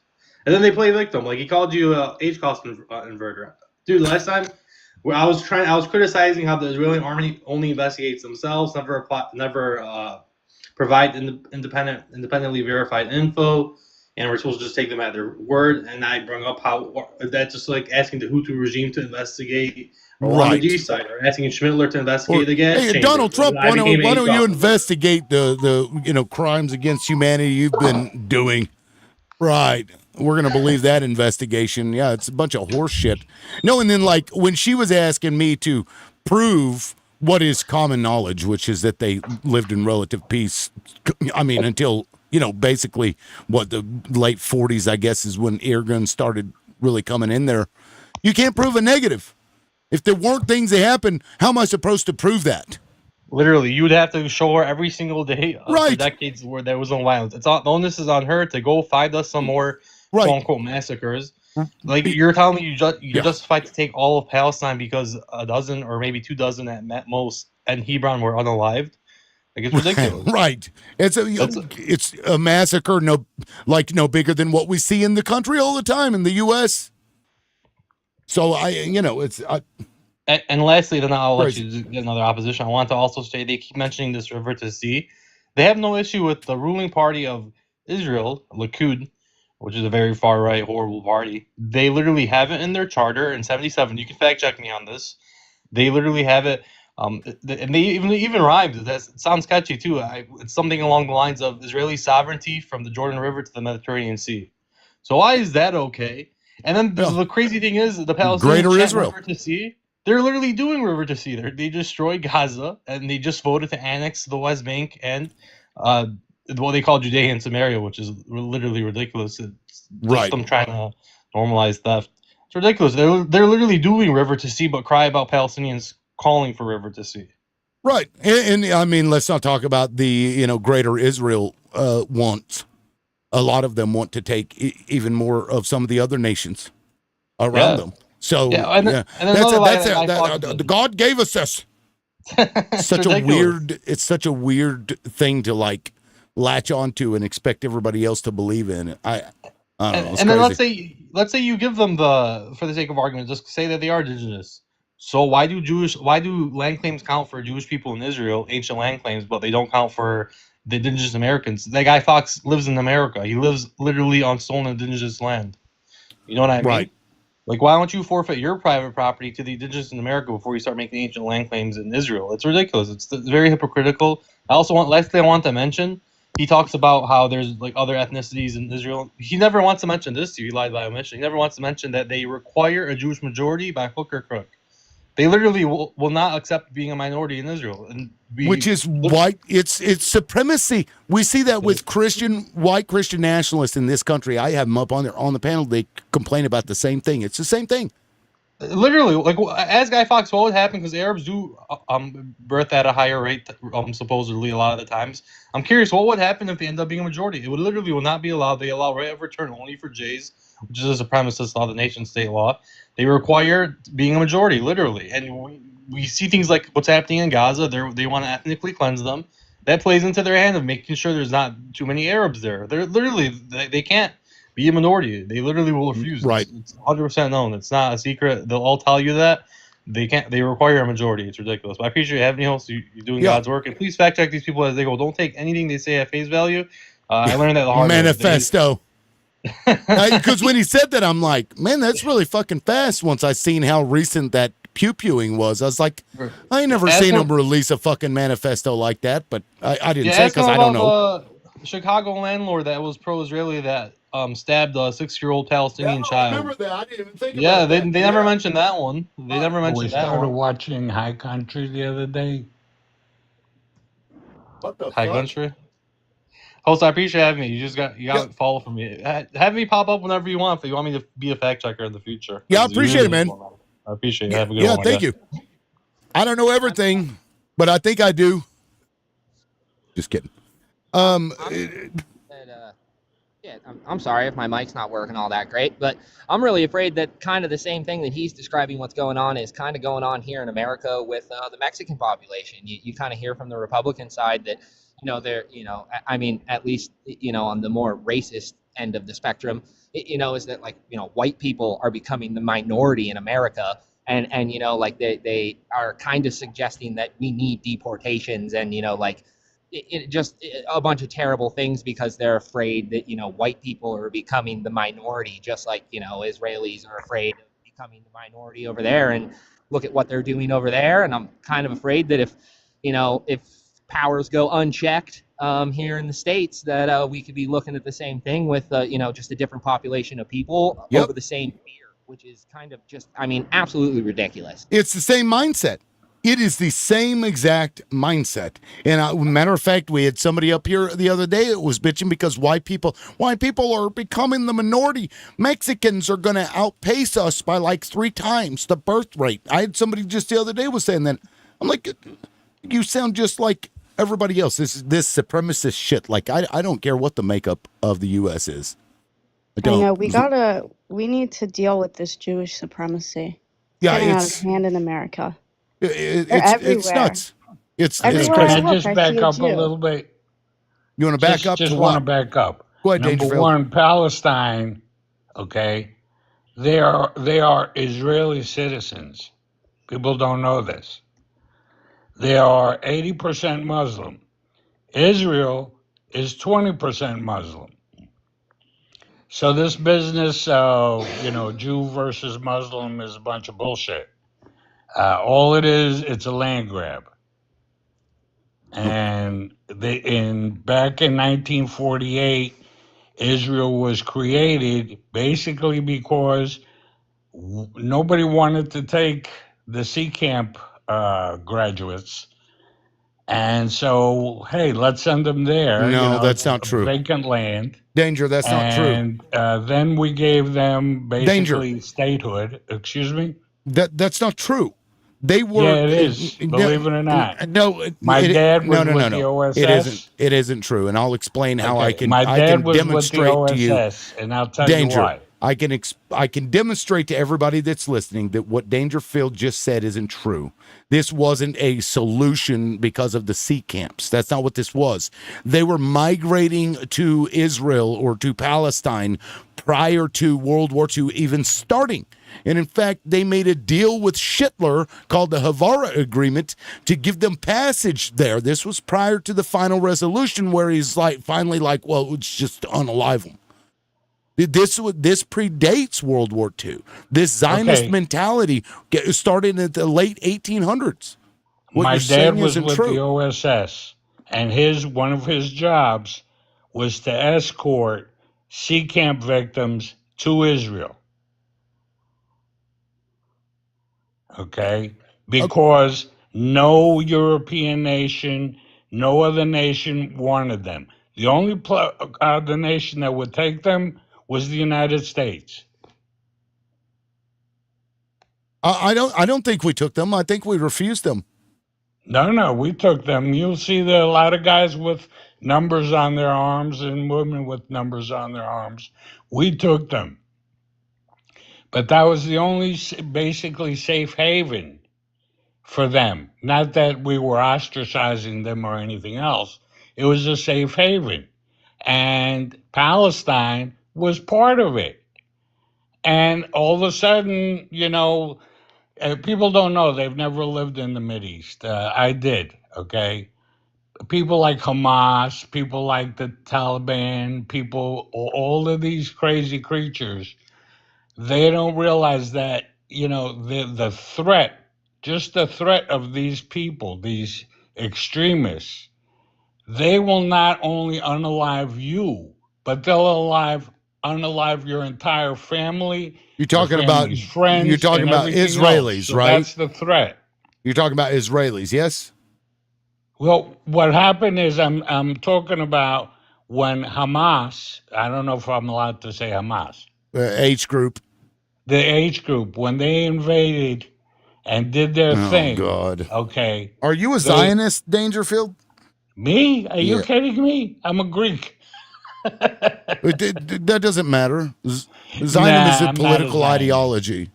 Nah. As a matter of fact, it's funny. I've been to Israel, and I went to the wall, and I just was hoping maybe something would come to me. Nothing. But in either case, what happened was my dad came back, and I didn't know these things until 50 years after, because he was under 50-year vow of secrecy. You know, it was like the CIA. And he told me all these things afterwards, and I'm sitting there saying, "Are you kidding me?" Okay, I says, because I was always wondering how tells did you what? Israel pop up? Oh my God, Dangerfield. Israel didn't pop up because they wanted to put people from the sea camps. That they did do that. They had to find somewhere to put them. Yes, that's true. But that is not why Israel was created. Oh, okay.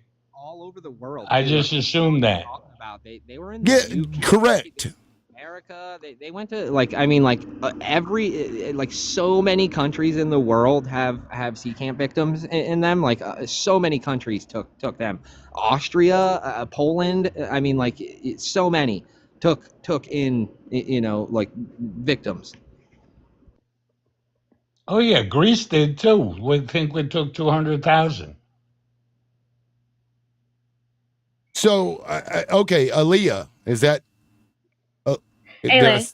Ailey? Yeah. Okay. I knew I didn't say it right, but That's all right. you said you can interpret. Please go ahead. Yeah. Danger, do you mind if I ask about how old you are? 74. Okay. So Danger's not disagreeing with you guys. He's offering insight from his generation. And it might not sound like it aligns with you because it is also different than how we might say things today, but give him a chance and I'll try to like step in where I can tell that he's not getting it across, and I'll speak up.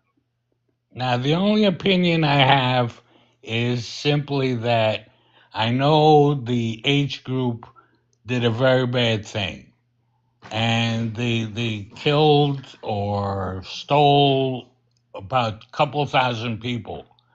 But how many Gazans have unalived since that point? Isn't enough? Should be. But, they're supremacists. They don't care. They don't see them as human beings. That's the problem. That's always going to be the problem. Well, that's the way, don't forget, they were under military occupation for so long. And like I said, these terror groups, like the H group and the T-Ban and those people, they don't play by the same rules as we do. We can't go into their country and say, oh, we're going to save you. No, we're not. Not until every last one of them is gone, because they will, like I said, they'll unalive not just your family, but your relatives, your cousins, your everybody, if you don't play ball with them, or if you don't, do what they say.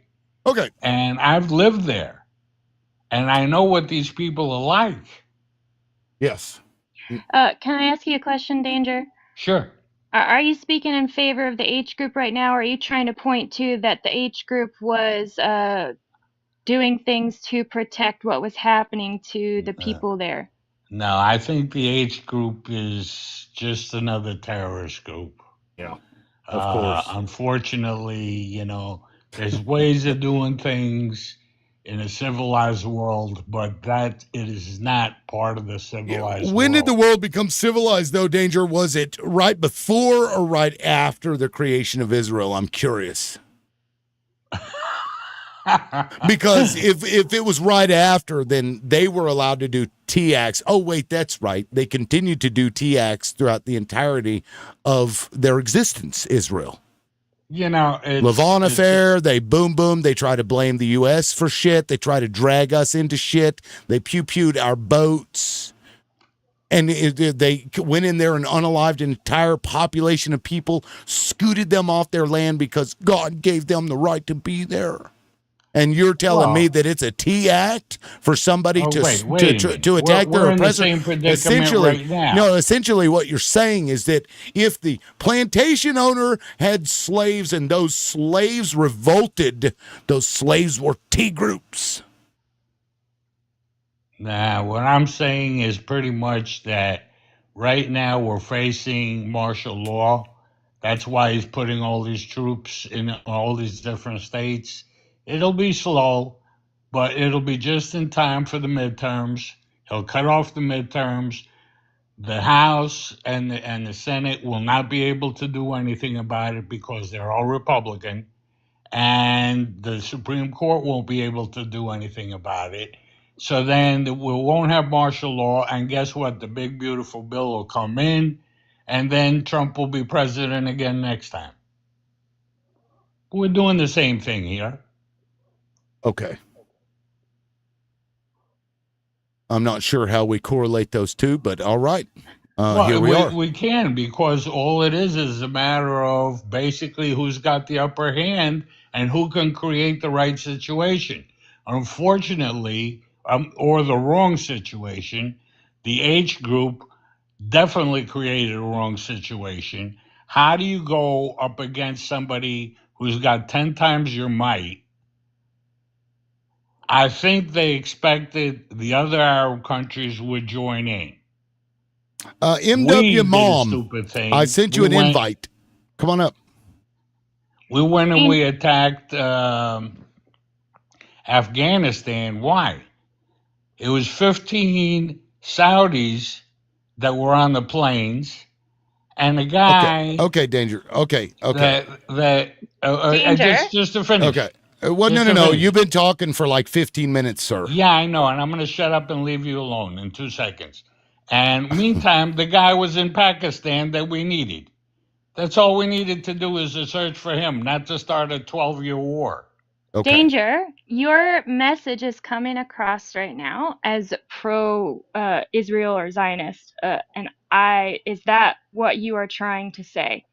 No, not Zionist. Just I'm pro everybody being a good guy, you know, and this shelling of hospitals and this and that has got to stop. And the United States has got to put its foot down and stop giving them the money to do it. Okay. Yeah. Okay. But some of your wording is making you sound like you're coming across as saying the opposite of what you're saying. That's what my wife says. Happens to me all the time. That said, is there any opposition that would like to come up here, aside from the non-opposition opposition that we have up here now?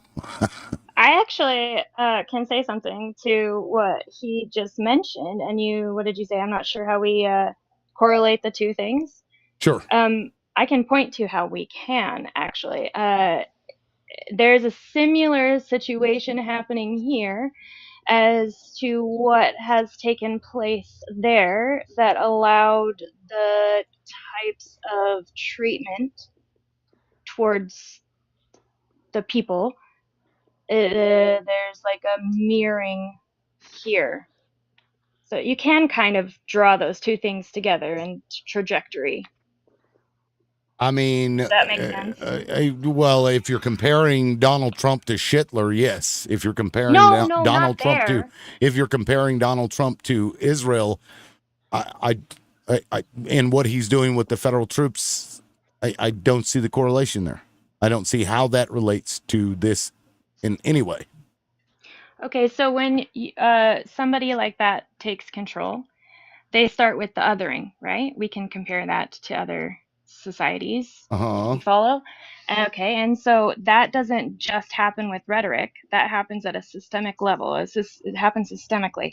So they take care of education. They control what is taught. They control what media you are seeing. So they control the narrative so that they control what people are thinking about who they're thinking those things about. It's about controlling reality, really. It's writing. But that's not what he was reality. talking about. Oh, yeah, I was. No. Okay. I just didn't say it right. Okay, you were talking about federal troops in cities, which is a constitutional violation, a violation of federal law. And I understand the scapegoating, but this is like the authoritarian playbook. I mean, they've scapegoated Palestinians since prior to the creation of Israel. I mean, but Okay, I mean, Like, Hey, I'm gonna go okay, thank you, because I don't Danger. want to drive you guys crazy because I'm an old man and I'm not well in the head from what my wife says. So, No, you're fine. I mean, you've been but up the here one thing before. I I do just have to was say, I think confused, I've and told you this before, that God sent us Donald Trump because he was out of plagues. that's funny. I think you've said that before. Yeah. Oh, and he took off. Okay. Um. Anyway, I don't know where to go from there. Well, I'm all done. He was saying things and I could hear parts of his message that it was just making it all twisted. And I'm pretty sure that he was not disagreeing with you. I think he was trying to align with what you were saying, just in a roundabout way. And also not entirely because of some of the things that he did say. But we don't all have to agree on everything to agree on the important things, right? I don't know. Sure. Okay. Yeah. Thank you for the interpretation. I was No problem. confused. I mean, he comes up here all the time, so but I don't know that we've ever had this conversation before. Oh. Yeah. So I mean, I know Dangerfield. He's that's why I was so confused. Because he's never struck me as a Zionist. That's why I was like, huh? What are you talking about? Right, yeah, I don't think he was or is. He was just really not getting that out in a cohesive way, I guess. Yeah. Well, that's fine. We got it figured out. But yeah, I mean, you're welcome to stay if you'd like. But we do have MK for Peace. What's up? Hi, Welcome in. Liberal. Hello. Thank you. It's my first time with you. Oh, nice. Yeah, but I listen to you a lot. You're great. Well, I appreciate Yeah, that. I think sure. I think the one thing that I didn't like what Dangerous was saying is that he lived with them, and you don't know what it's like to live with them. And I'm not sure what he was meaning in as far as Arabs. I think that's the racism that kind of reared its ugly head. Because if anybody's ever lived in the Middle East, the people there generally are very hospitable.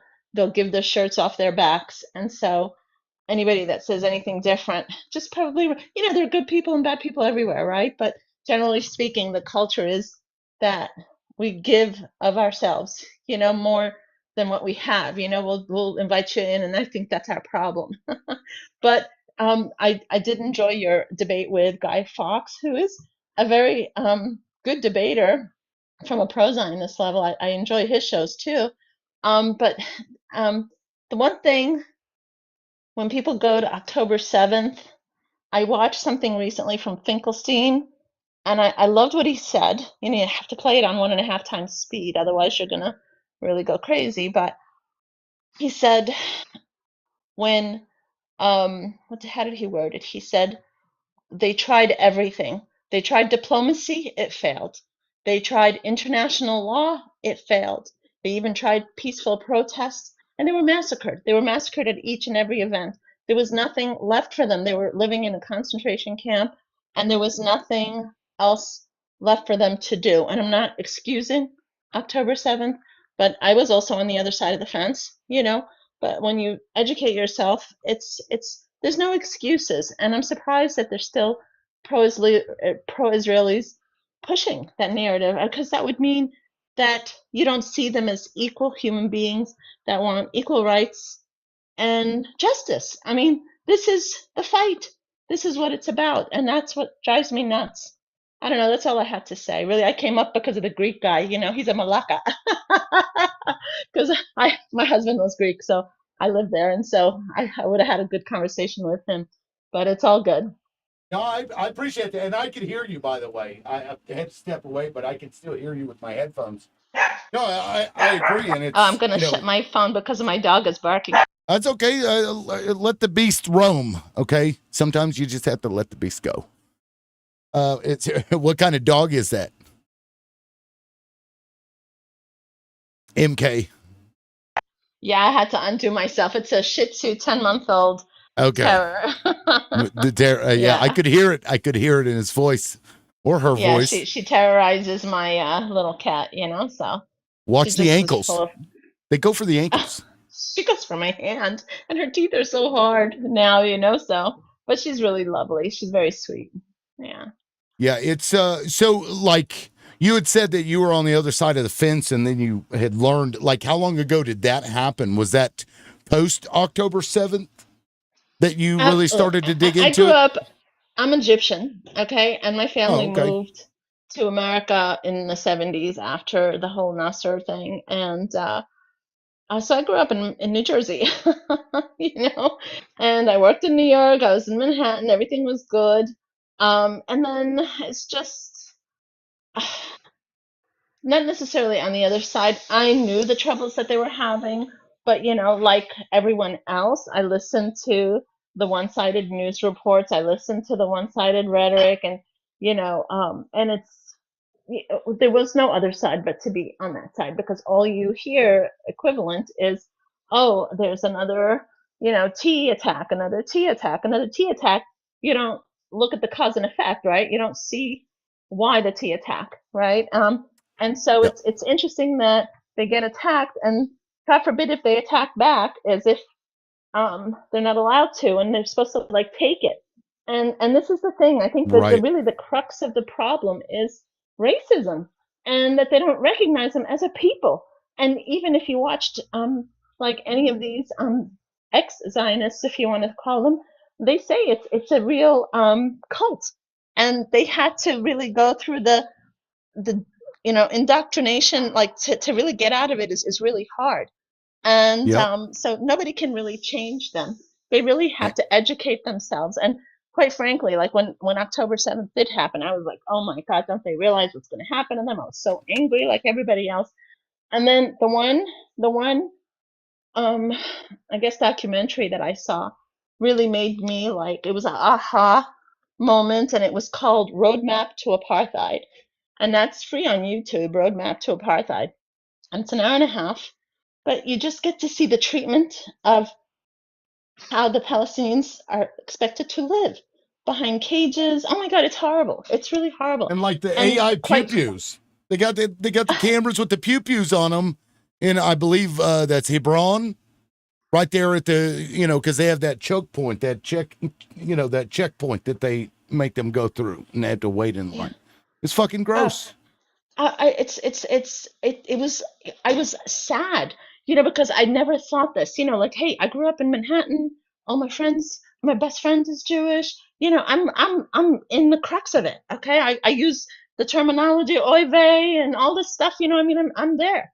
You know, so to me, it was an unlearning for me. Like, wow, I didn't realize that they thought of us so badly. You know, like I thought when I was growing up, you know, they tell you, oh, they grow up with so much hate against the Jews. They hate us Jews and stuff like this. The first thing that my father taught me was, you know, our religion, the Muslim religion, takes us back to basics, right? And that we have so much similarity, more similarity than differences, right? We eat Mm-hmm. kosher.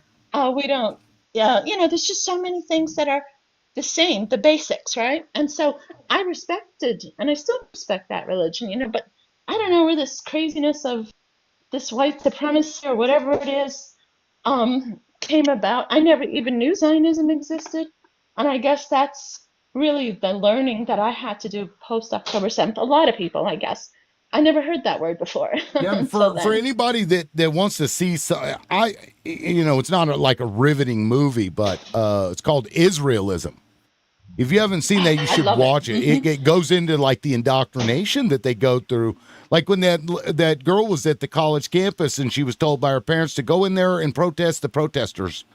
And she's Yeah. given a sheet of, information to go over, but she's listening to what the other people are saying. And they're like, well, they have really good points. I don't know what to say. I'm not sure what I'm reading. So they're just, Yeah. it's just like that guy up here. Half of the stuff they say they may not even believe or know for a fact that it's a lie, and they tell it anyway because that's part of their shtick, I guess. I don't, It's the I mean, weirdest if you fucking thing. listen, yeah, they say, you know, in the whole Hebrew school, the way they teach about the Palestinians, I guess, anytime they mention that, they talked about them. And she said this, Simone, I forget her last name, Simone from Israelism, said we think of them in the abstract. They put them Right. in the abstract so they are not human. They dehumanize them to the point where It's like the argument that they make when they say Palestine never existed as a state. Derealizes every person that lived there and had lived there for thousands of years, as if they weren't a thing, as if they didn't exist. That's the purpose of that shit. I'm we sorry. still have a lot of people living, Yeah. from 1948 that have real life effects, and real life experience.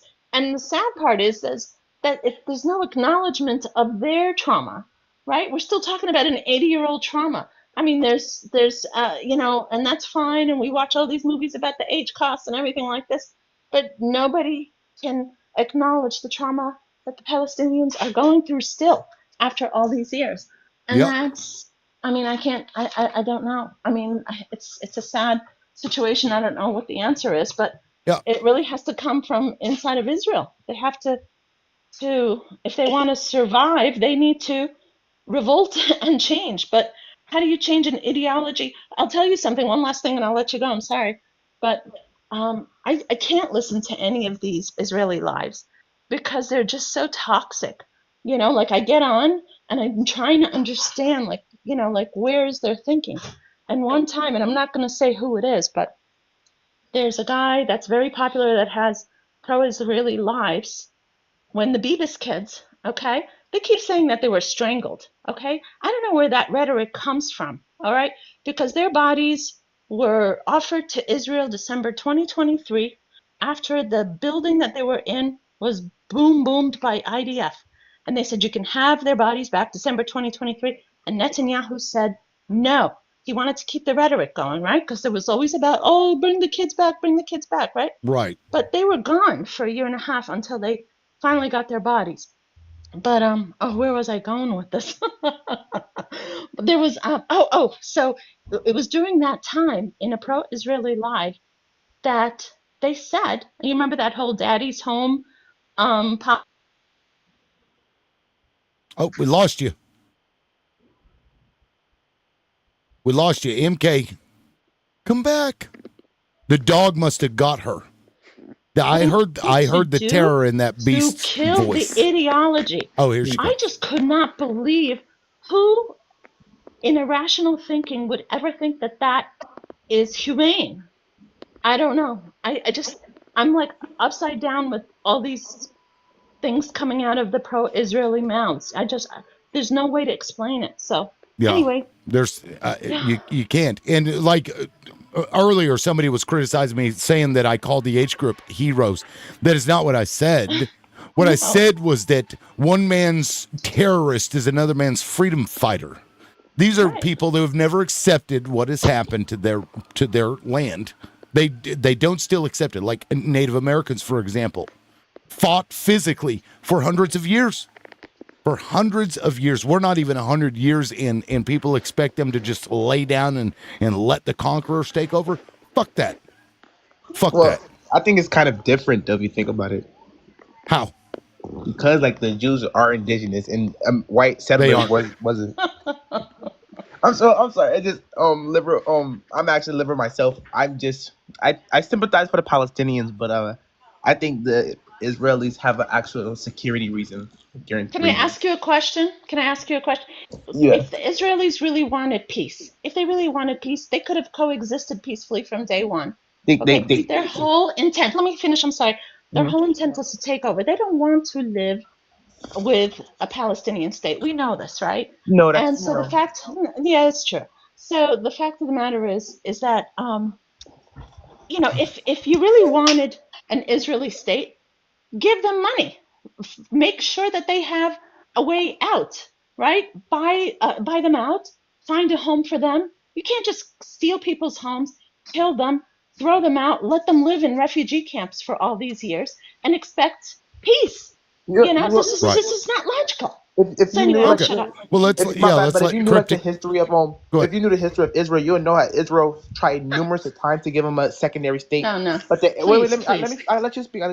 So yeah, if you know Israel tried so many times to get a secondary state. For example, the Camp David, the Oslo Accords, the British Mandate. Like we have tried so many times, but just the Arabs keep rejecting it, saying they don't want a Jewish state in the Middle East. So you can't blame Israel for not having allowed them. You have to blame the Arab. The Arabs don't want 2 states. They only want 1 state.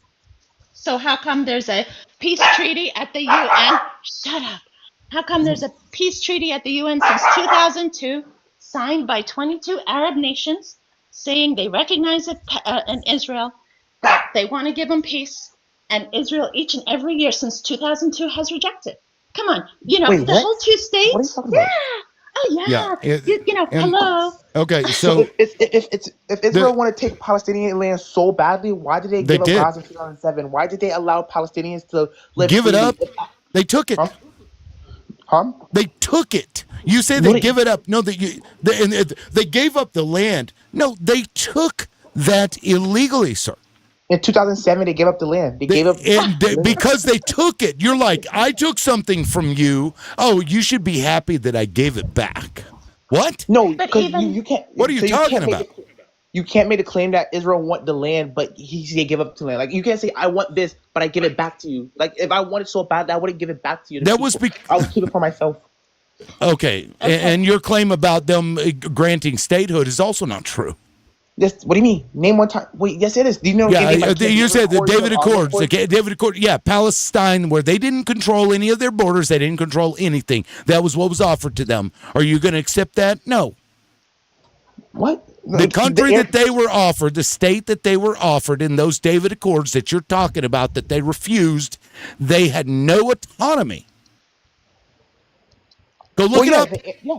I know the Arabs who control their areas. So listen, Yeah, I go know look they it up. don't- So, but they refused it. They refused I it, know. and therefore, whatever happens from this moment forward is allowed because they refused something that was fucking terrible. How What do you about, mean it was terrible? How about Israel- we do this? Israel won't How allow about we them to go? get, like, 30% of the How about country. we do this? We go back to the 1948 borders at the very minimum, or I don't know. Why don't you just not call it Israel?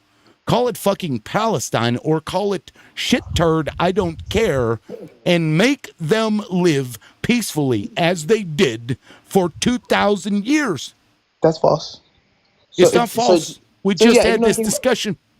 Yeah. So if you know anything about the Hebron massacre, was How many people died in Hebron massacre, Oh, sir? that's the script of today. How many I people? heard Hebron Hold massacres all on, day hold on, today. whoa. How many people were unalived in the Hebron massacre? I think and I will point. I know a specific number, but I know it was in the hundreds.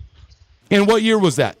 It was during the Jewish immigration to Israel. I think it was like the 1920s, 30s. No, okay, so 1920s. When did Jews leave the area and go What to do you mean Europe? leave? They didn't leave the area. Yes, they was did. The diaspora. They left. They got kicked out of the area. And they left. No, wait, no, Yeah. you're Yeah, getting it wrong. whoa, They didn't wait, leave. They got kicked out. They left, sir. What? No. If you know anything, They the Romans left. kicked out the Jews. The Romans kicked out the Jews. They called the Jewish did. diaspora. They were conquered, and then they left that area and went to Europe and spread out on that side of the continent. Did they not? Is that not true? No, it wasn't like that. So They left. So the Romans had. You're playing semantics. No, I'm not. Yes, I'm you're saying the playing Romans- semantics. They left. Can you just search it up? Because I don't want to really want to talk to I you. don't You know need the to. I specific already thing. know. So the Romans actually kicked out the Jews called the Jewish diaspora. The Uh-huh. Romans kicked out the And Jews guess from their- and guess who the Jew? If you want to keep going back that far, go back before when. Hold on, because Jewish people didn't even come from that area. You realize that, right? You keep So you're going trying to back. refer to how Whoa. Jewish people come You from keep Abraham? going back, and those people were from what is now Egypt and Iraq. And then came to that area and conquered it themselves. They stayed there for 500, maybe 600 years, and then were conquered. And now all of a sudden, oh, woe is me, we got kicked out. Let's come back 2,000 years later and declare that this is our land. What? Bullshit. I'm sorry, but you have your whole history messed up. So first, He's talking about the Hebron massacre in 1929, I believe. yes, it was during the But Jewish. you know, Yeah. yeah, Yeah, so that's a lot of fine. people- It was Yeah, a lot of people like to say that Palestinians let the Jews in with open arms, and I hate when they make that claim because I can bring up times when the Palestinians, like the Arabs and the Palestinians, I guess, was unaliving Jews while they were trying to go back to the ancient homeland. So so a lot of people like to make that claim. Y'all didn't make that claim, but I just thought y'all was going to make that claim, so I just brought up that time. Especially So you're going to bring up a claim that nobody brought up, and then what? Oh, just in case, but still, back to what you said though. You're going to wait. Are you really going to come up here and make a claim and rebut a claim that you make, and then acknowledge that nobody made that claim? Why I bring never it up? rebutted my own claim. Why did you bring that up? Well, okay, I'm sorry. My bad for bringing it up. I apologize. I can see. I don't get it. Yeah, I'm sorry. Can we mention the 2007? Because he mentioned 2007 that Israel left Gaza Yeah, for so them if you to don't, have their own paradise. Do you know that they completely they bombed the ports, all the ports, right? The airport that was there, the seaport that was there, all the trade. They completely put them under what a lot of people, and you could listen to Finkelstein, call a concentration camp. It's not even open air prison. It's like a concentration camp. So Okay, no, and yeah, then so there's a during, lot of times. no, I'm sorry. One last thing, and I'll shut up. yeah, sorry. But like even Ilan Pappy, I think, or Miko Peled, okay, was talking about this policy that Israel has. Because ethnocentric really means genocidal, right? When there's the population growth, they can't stand that the Palestinians, keep growing, right? But they're in a concentration camp, 25 miles by whatever it is, 5 miles wide. They have a policy that's called mowing the grass, and that they come with their planes and they bomb in the middle of the day when the kids are out in the streets to try to unalive as many kids as possible. And these are massacres that happens that nobody hears. Okay, it had to happen. October 7th had to happen, unfortunately, because when an Arab life has been lost in time and time again for 80 years, nobody listens to it. When October 7th happened, unfortunately, everybody turned upside down. But you know what happened? Israel got exposed. And that's where we're at today. And hopefully Israel either changes its ways and stops being racist and supremacist, which I don't know how they're going to do it. They need a miracle. Or, this is constant. They're asking for this craziness. I mean, they're like the most hated in the world. Don't you see it? You said one more claim and you went on. So let me just answer a few things you said. So first, you said the concentration camps. Can you name the two countries that border Gaza so to become a concentration camp? I'm Egyptian. Okay. Yeah. So yeah, I am not proud. I am not proud of my country. My country has become a puppet to Israel. Okay. Yeah. So they don't really control the border. They have to get approval by Israel. They can't do anything. And let's be honest. Let's be honest. Okay. If they open the border right now, and look, I've been around the block a long time. Okay. I was born in the 60s. Okay. So I've been around the majority of this stuff. Okay. I know for a fact if Egypt opens the borders and opens Sinai to the Palestinians, 100%, the Israelis will encroach upon Sinai and get it. Because that's what they do. They use the Palestinians as their encroachment. They do that. It feels like they are entitled to bomb them wherever they are. And if they're on a border, that's what they did to Lebanon. So when Israel left Gaza in 2007, Hamas was elected, right? So when Hamas was elected, Egypt said Egypt had put a strict blockade on Gaza's coming in and out. Israel did the same thing because of Hamas. Now listen to this. Egypt said Hamas is a horrible people in a horrible state. They don't want Hamas to come back to the Sinai Peninsula. That's why they had a strong blockade so Hamas will never get out. And Hamas weapons will ever be. I am not a fan of Hamas. Trust me. I want them gone. Oh, okay, but I think you'll find but they are freedom fighters, okay? What? And they had said they are. What do you expect them to do?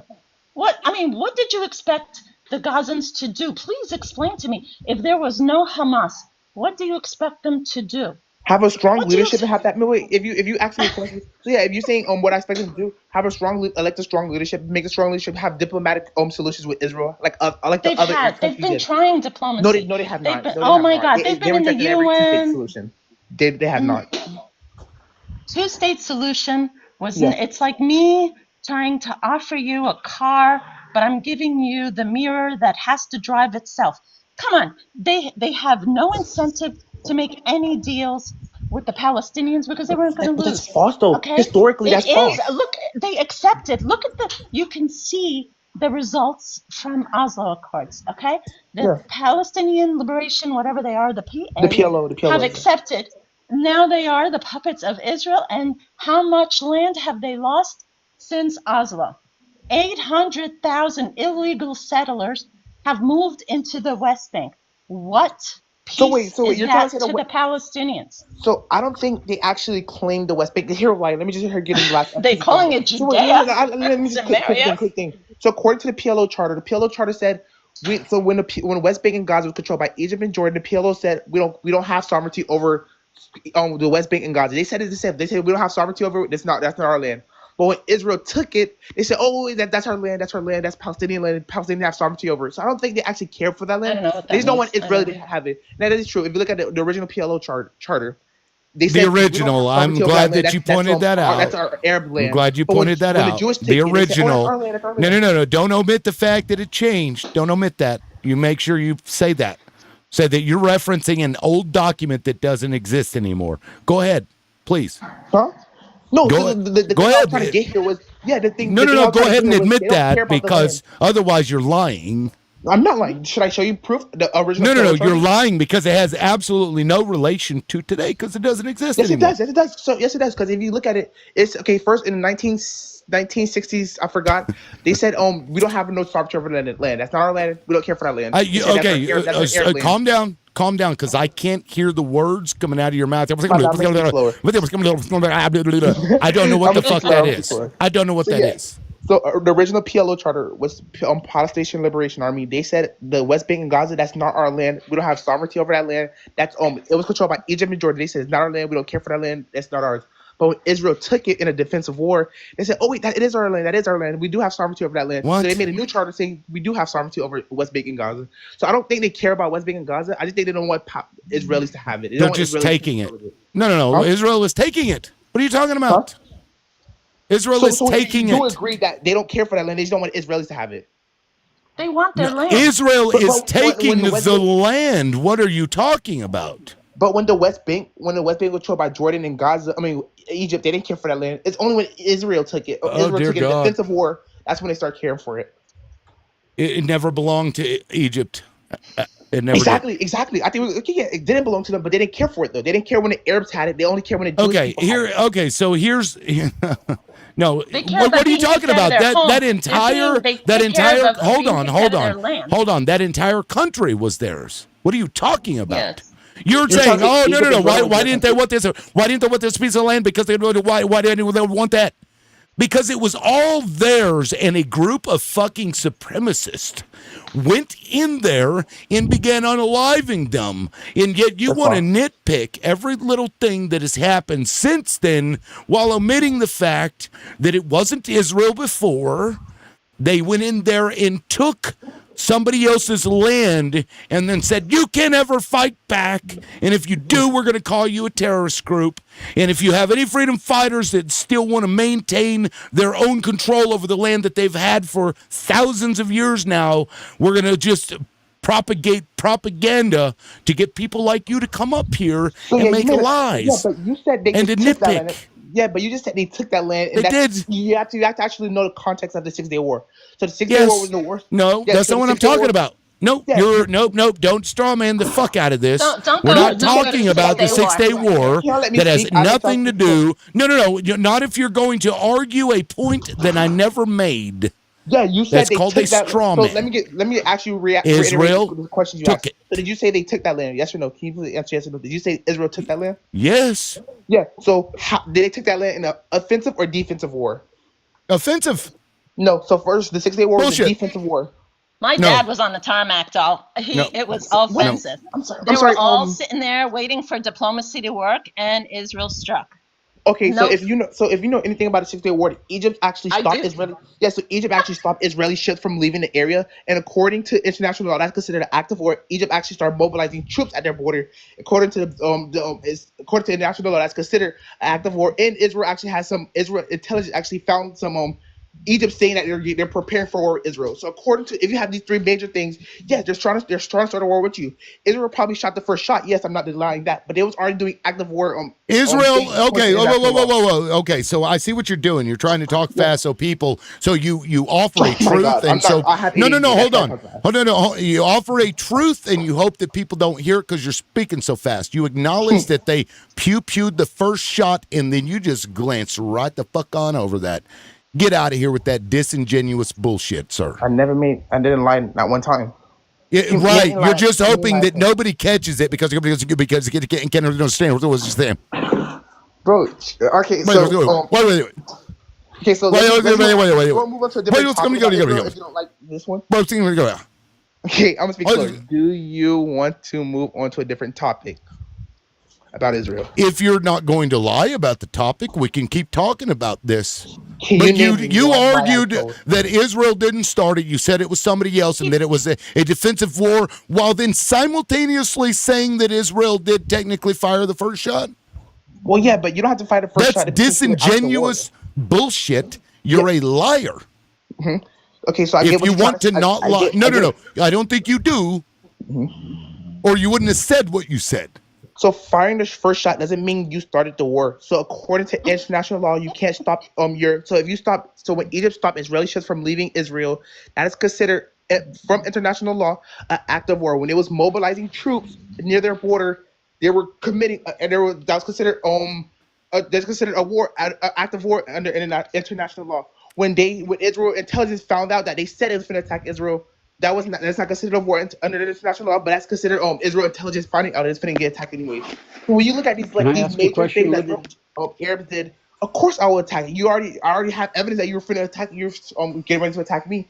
Of course Israel fired the first bullet, but according to international law, Egypt already started the war. So did I speak slow enough?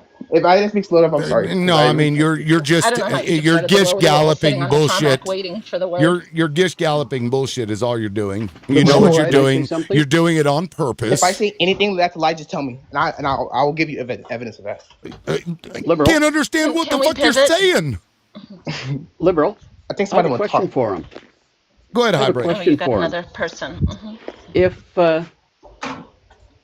he's claiming that because Egypt stopped Israeli ships from moving, what's his answer to the fact that Israel is refusing to allow basic human aid, such as food and water, into the people of to the Palestinians that are inside Gaza right now? According to the UN, they actually allowed trucks to go in, but because according to the UN itself, 80% of the food that they allowed in was looted or never reached their destination because it was stolen by a gang or Hamas. According to the UN themselves, not my claim. So yeah, the food are going in, but they're actually getting rediverted to another because there's American trucks sitting in Egypt right now, ready to go in. Yeah, and I know the UN will not. Okay, so wait. Is your claim that 80% of the goods were looted by the H group? It was looted. Is that what you said? Wait, I just want to make sure I understand what you said. Okay, yeah. So that's what you said. 80% of the aid was taken by H group. Is that what you said? H group, but armed gangs. They didn't say H group. They said armed gangs. So we just cite your source. By H group armed gangs, huh? The UN. No. I want you to pull it up and I want you to read that shit. I can't turn on my camera. That's why I gave you my source out loud. Let me see you can't turn your camera on. Yeah, I don't have enough followers. That's why I looking gave you my source. Like, anybody can just fact check that. It's the UN. The UN have published that, not me. I can't turn on my camera because I have enough followers. That's why I gave my source out. Okay, then post a link in the chat. Remove the periods, and then we'll look at it. The UN, the UN, just put UN aid trucks on. Look, the onus is on you to cite your claim, sir. I did cite my source. The UN. No. The UN posts a lot of shit. I want you to put a fucking link. All right, fine. To what you're talking about. I'm gonna try Holy to put shit, a link. man! I'm gonna try to put a link, but I have to do it on my computer, so I'm turning my computer back on. I'm gonna just give you the UN I'm gonna give you the UN headlines, so you can just search the headlines up. You'll get the rest. There were some trucks that were sitting out there for days, weeks. I mean, things have expired. Yeah, I know, because the UN will allow some trucks to go through. But I mean, the IDF has to inspect every single truck and rejects a lot of trucks for, paraphernalia or whatever they think they find. Yeah. I mean, bottom line is, if there was a stream of flowing aid that was run by the UN or UNRWA that you people wanted to just knock out the window. I mean, UNRWA is the only reason why UNRWA exists is because it's the only refugee. It's the only UN. It's not just regular UN stuff. It's one that has no rights to return. Every single UN refugee assistance has the right of return. They created one specifically for the Palestinians, UNRWA, so to remove that right. so they won't have a right of return. I'm sorry, So- I couldn't understand that because you went into a lot of topics that during that own thing. No, I'm just talking about UNRWA. Sorry.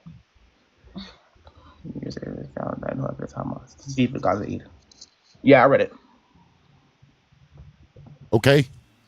So I think the UN, it's more of a credible source than what you just put up, if you believe in the UN. So according to so I'm going by what the UN said. The UN That said was the UN, wasn't it? No, it was Reuters. I'm still Yeah, it was looking Reuters. because Cryptic But thinks that according- he's going to come up here and Have make anybody even, claims looked it up yet? that he can't. So- No. I was waiting for you, but I was going to go ahead and do it while you were looking and see what I can find because you can't prove a negative, sir. If it doesn't exist, I'm looking for a ghost. So I need you to go find that. That's why I asked you. I'm popping in.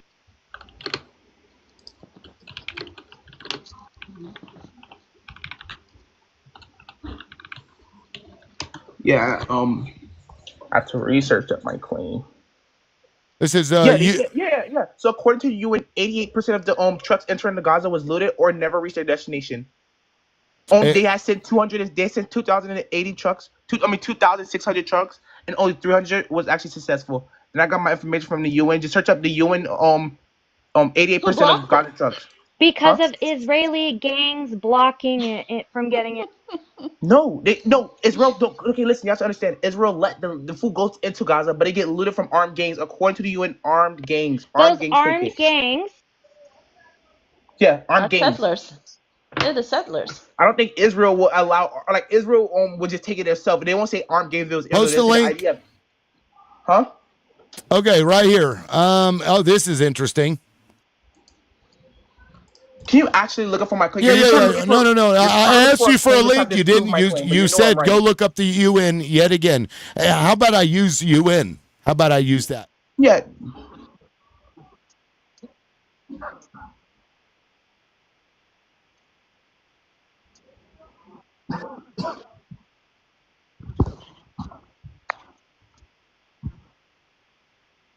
Wait, can you just can you That's just go to the UN. top? You No, asked me to go say back, go look back, at the back, UN. Go back. No. Can What? you actually go to your What am I search bar looking really for? Because I feel like you're not being genuine. So can you just search up how many trucks was looted? What the percent of trucks was looted by How about you armed post gangs the / fucking Hamas, link, according to bro? UN? Post 'Cause the link. You're Post not the trying link. to you're being Post so the link. disingenuous. You know I'm right on the using one UN's side for website. Do you see what this guy is doing? This I'm is using the the UN. UN's website. This is the UN's website with the frequently asked questions, myth versus fact check. And it literally says is a there's diversion no anyway. specific Yeah. allegations regarding any diversion of humanitarian aid that it distributes in the Gaza Strip. I wish I could turn on my camera so Put because I know you know I'm right. in the chat, Cryptic. Just put the UN on. I literally tell you what to put. He's on the UN website. I went to the UN website, Wait. sir. Oh my god. Just search up on go to your search bar, just search up UN looted trucks. Like just search up anything like so simple. Just put it simple. Or just ChatGPT it. You have ChatGPT or like Wait. Just ChatGPT it. So Did you actually read this on the UN website? Yeah, so FDD is the first link. Foundation for Defense of Democracies making this claim. And the UN itself is debunking that. Wait, okay, so can you show us your camera like throughout the whole journey you're searching it up? Can I just this one thing? Can you go to your camera? I want No. no. What I want you to do is go to the link. Oh, no, shut up. Shut the fuck up. Cryptic, shut the fuck up. know I'm right. I have done more than enough of your job. You made a fucking claim. I asked you very simply to cite your source. You kept saying UN. I went to the UN's fucking fact check site and they said it's not happening. So then I asked you to put it in the fucking comment section and you can't even do that. I searched what you told me to search and the first thing that had come up with about this 80% claim is not the UN. Is not the UN. So if you could do this last thing, can you show us your camera while you're searching it up? Because I think you are. No. So you believe that you're being disingenuous. Put the link in the chat. Oh my god. Put Cryptic, you can't put the link because you didn't read it on UN. Chat. I'm not playing this cat and mouse game. All right, Put the We already fucking link answered in the chat. question. Yeah. Can we? I Holy mean, he also shit. said he made an accusation that Israel was for a Wow. two-state solution. Yeah, yeah. And that is, we know, now that two-state solution was never genuine. It was never good faith. And who benefited from all the BS bullshit of two-state solution? How much trillions of dollars did they get? How many big ass companies invested in Israel? Intel was one of them. All these big companies, because they thought they had you know, someone who abides by, a legal country here, but it's everybody's going to pull out, hopefully, because I don't know who's running the show, but they're crazy. I mean, we can't keep this nutcase running it, but he's actually considered a calm person compared to the rest of them. So I don't know. I'm just like living in like this twilight zone. I can't believe that this is real. Really. Yeah, Crazy. okay. So I'm looking at this source, right? This 88% claim. And when I go to it, this is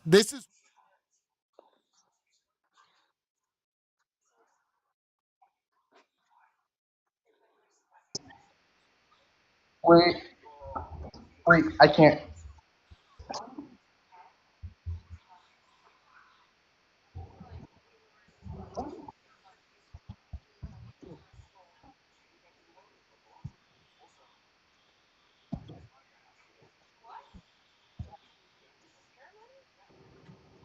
even in the thing that is claiming 88% is saying that the UN is saying that's not true. So wait, doesn't that hurt your claim? Because now you can't say No. that they're starving. Wait, because now you can't say No, they're you starving. cited the because according to- UN. Wait, 'cause you helped my You claim out. cited the UN. According Hold to the on. UN Let me themselves, break this they're down. not starving because their food is going to them. You helped my claim out, and I appreciate that. Thank you, actually. So according to the UN, No, it the doesn't. food is going to civilians. So why are they not eating Gaslighting. then? Listen to you. You're gaslighting. The UN undersecretary said that it's getting to them. Yeah, exactly. So wait. If you want to use that claim, Your if you want to use that claim claim, is that Hamas is if you looting want to them. use that claim, that means they're not starving. If you No, want no, to use no, that no, claim, no, they're no, not no, no. starving. Their That food's going to them. 88% number is talking about trucks that didn't arrive. Not, 'cause you kind of helped my claim out. intercepted by Hamas, which is what you claimed. Yeah, I do claim that. I would still claim that. But if we want to And use that's your not true. Put it in the link. I Put can't the because fucking link in the chat. The link is actually too big. Then And you can't have a here's what you specific can amount of do, sir. characters. Here's You what can't you have a can do, specific sir. amount. You can get the fuck off of my panel, you lying, disingenuous, white supremacist, fucking Zionist supremacist piece of shit. And you don't have to come back, but you're welcome to if you'd like. But next time you want to make a fucking claim, you cite that motherfucker. Go to an account where you have enough followers to put your fucking camera on and or learn how to put a fucking link in the chat when I ask you 7 fucking times. Don't come up here mischaracterizing bullshit fucking numbers. Stop that shit. I'm done with you Zionist supremacist motherfuckers making those claims. Fuck off. Liberal. The first source on mine was the Times of Jerusalem. Yeah, that the fucking 88% number, guys, it was the trucks that may or may not have arrived there because all they were doing was comparing trucks that were sent to trucks that didn't arrive on the graph. That's where they came up with the number. But that also means that Israel, because we know Israel intercepts these trucks, do they not? And if they don't allow those in, you would see a disparity between trucks that they send and trucks that actually make it in. So what his They fucking add Hamas. They add the term of the H group ridiculous to the claims of who's taking the trucks because it makes it sound like it's the H group that's controlling it all. But they even say in one article that I read that the trucks were being quote unquote looted by starving Palestinians. So you have groups of people that are starving to death and they start to bring in food. Is it any wonder the people are going to try to get food off the truck? That's human nature. Like, my God, these people are starving to death. They're not all going to quietly wait in line till their turn comes. And Well, you can't and the link. expect them to. I'm sorry. I'm sorry. You started to talk. Go ahead. Oh, I was just going to say the link that I referenced to.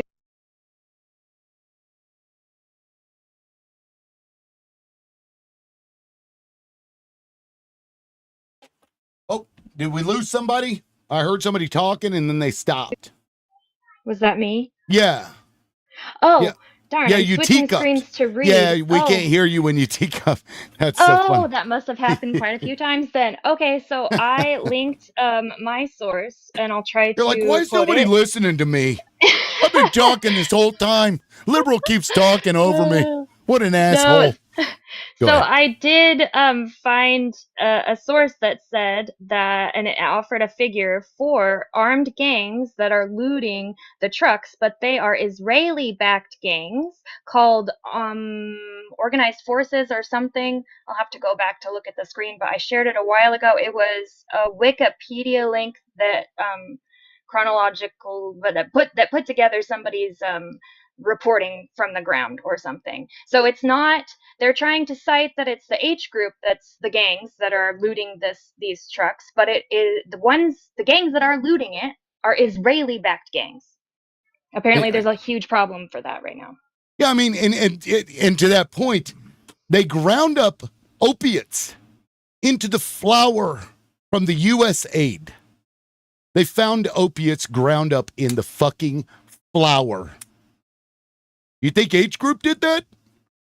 And also, I think it's worth pointing out that they call anybody who does anything wrong H Group. Oh, he's walking down the street. He's not, must be H Group. So their claims of H Group, they're liars. They lie. They lied about October 7th.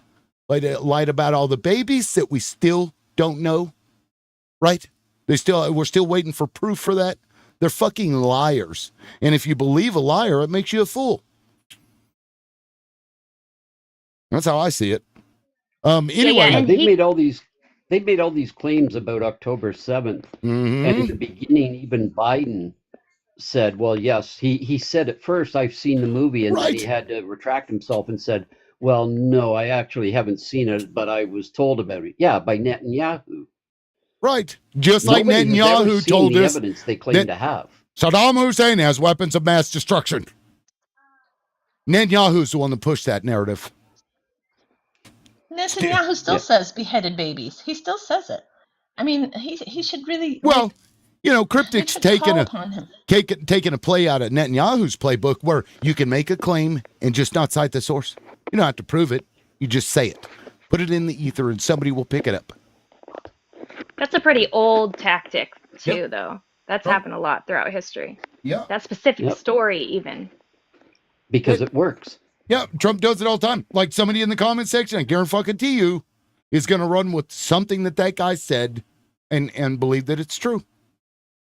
So, you know, that's the tactic. And they're if you're willing to do that, to openly lie, just kind of like how he glanced over the point that Israel fired the first shot, yet it was a defensive war. How weird is that? I don't Liberal, know. before I came on today, I went looking for a photograph that I saw a number of months ago, shortly after October 7th, of a Palestinian man holding the deed that had been granted to his family by the Ottomans for his land. That's how long he had owned this olive grove. And it was just taken from him by settlers. And I sent you that picture. I don't know if, I haven't seen it. Unfortunately, it seems like you saw it. No, I have not seen it. No, I've been on the live. I sent it to you from like in a message, but I don't know. It seemed to say that I had to make it a sticker or something that I couldn't send it. So I hope you were able to get the image. It's from me. Yeah, I mean, I'll go look it up. Do you need me to look it up right now? No. I just thought it was a picture you might want to have when these discussions are coming up, because this was it was an elderly Palestinian man who had just been living in peace on his olive farm, and the settlers came in and just took his land that had been in his family for over a century. Okay, so it didn't send me a picture. I just looked. It did not send it. So if you join the Discord, And guys, by the way, I do have a gifting goal. If you want to support this channel, please gift. That's the best way to support it. If you can't gift, please keep tapping the screen. Let's get to like 25K. I'd appreciate that. But yeah, if you aren't in the Discord channel, you're welcome to join. I don't know if you use Discord, Hybray. Let me. I'm going to post a link in the comment. That way you can post your pictures and links, and because we do like breaking news and stuff in the Discord. Okay, that'd be great. Yeah. It's it used to be a lot busier before the moles took over in the chat, and I had to basically remove everybody, but we're building it back up. But there's the link there. Just remove the space and the capital DOT and put a period, and that'll take you right there. Anyway, shit, now I forgot what we were talking about. What were we talking about, Hybray? Aside from the picture. I'm getting old. Damn, everybody's teacupping. Look at y'all. What's going on? Dinosaur, you'd been waiting for a minute to get on. What's up? Yeah. Sorry, I was stealing that Discord link. I was just, I had Cryptic said a lot of things that were just not true, and I don't know if you caught them because he was talking so fast. I mean, I can't imagine trying to listen to him and respond at the same time. I hope it didn't come off rude, going blah, blah, blah, blah, but that's what the dude sounded like to me. That's what he was doing. You had to. And I think he was doing it on purpose. No, he absolutely was. And like he said a lot of stuff that was wrong, so I just wanted to touch on some of that. The first thing that he said that was wrong was that Israelis were indigenous to the area. They are not. There's a lot of proof of this, right? Like you were talking about, they lived there for a short while, and then they got kicked out, and then they tried to come back 2,000 years later and act like they own the place, right? But they're not indigenous to the area. A lot of them are Polish, actually, and the Palestinians actually are indigenous to that area. And then the big one, he talked about the aid a lot, right? The aid that's coming in and how Hamas is stealing it all. Even if that was true, that doesn't negate the fact that Israel doesn't actually send enough aid in the first place. So I don't know if you've seen the recent studies. I'll have to find them and I can send them to you. But they actually don't send enough food in to feed people at the rate. Like if they continue to send in the few amount that they do, Palestinians will probably only have like a month and a half before most of them perish from malnutrition. Right. So even if this food was getting stolen by Hamas, that doesn't negate the fact that Israel isn't sending enough aid in the first place. Right. Yeah, so it's like it doesn't matter. Even if that was true. It's not, but even if it was true, that's just not, it doesn't negate what Israel's done. And someone mentioned too, like, some of the supplies they do let in are things like funeral shrouds, right? That's not food. Like, just because it's aid doesn't mean it's something that's actually useful. Right. Yeah, and like, I don't know, you if you plop a bunch of food in front of a bunch of people that are starving to unaliving, what the fuck do you think these people are going to do, people? You're going to end up with hoarders because of the scarcity. They're going to want it. Yeah, it always happens. Yeah, and if they have extra, they're probably going to turn around and sell it because they need money. Yeah, they do. It's how it works. And like the UN even knows that, and that's why the UN is not really worried about those people, because that's just how it happens. The UN is worried about Israel not even being willing to send in enough aid to feed all those people. And the crazy thing about this guy is he didn't seem like he believed anything. Like even stuff that like Israel has admitted to, like because they admitted to putting the opiates in the flour. They admitted to this publicly, and I think it was just like last week, maybe a week and a half ago, where their Congress or whatever finally gave Netanyahu permission to seize Gaza, like officially. I mean, they've been doing it underground this whole time, right, with the support, but they've officially said, like, okay, this is what we're doing.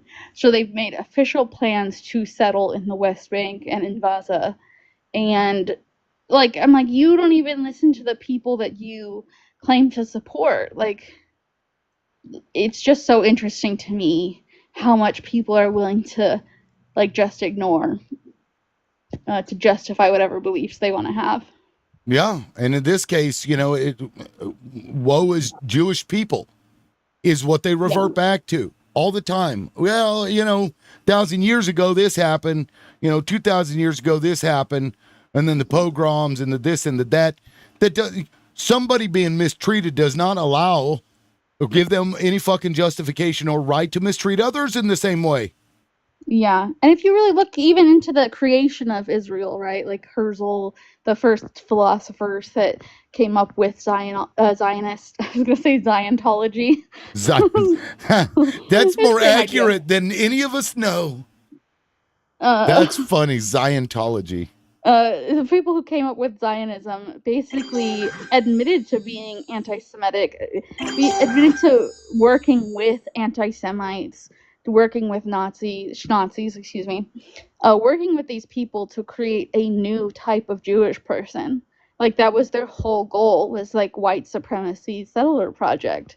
And like if you read any of this guy's writing, sorry, go ahead. Oh no! If you read any of this guy's writings, it's just so obvious that like these people don't they just don't really care to really know what's actually going on. Yeah, it's for example, like the Havar Agreement.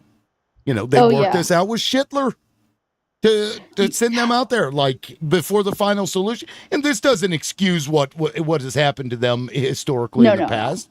I mean, it wasn't right then; it's not right now. And that's what baffles me about these people is that they just oh, well, it happened to us and therefore we're justified because these people are picking on us again. No. Yeah. They feel like they can do it now to other people. And like, it's so interesting too, because Israel is known for being like horrible to HCOS survivors and actually treats them really poorly. And so it's I hadn't heard that.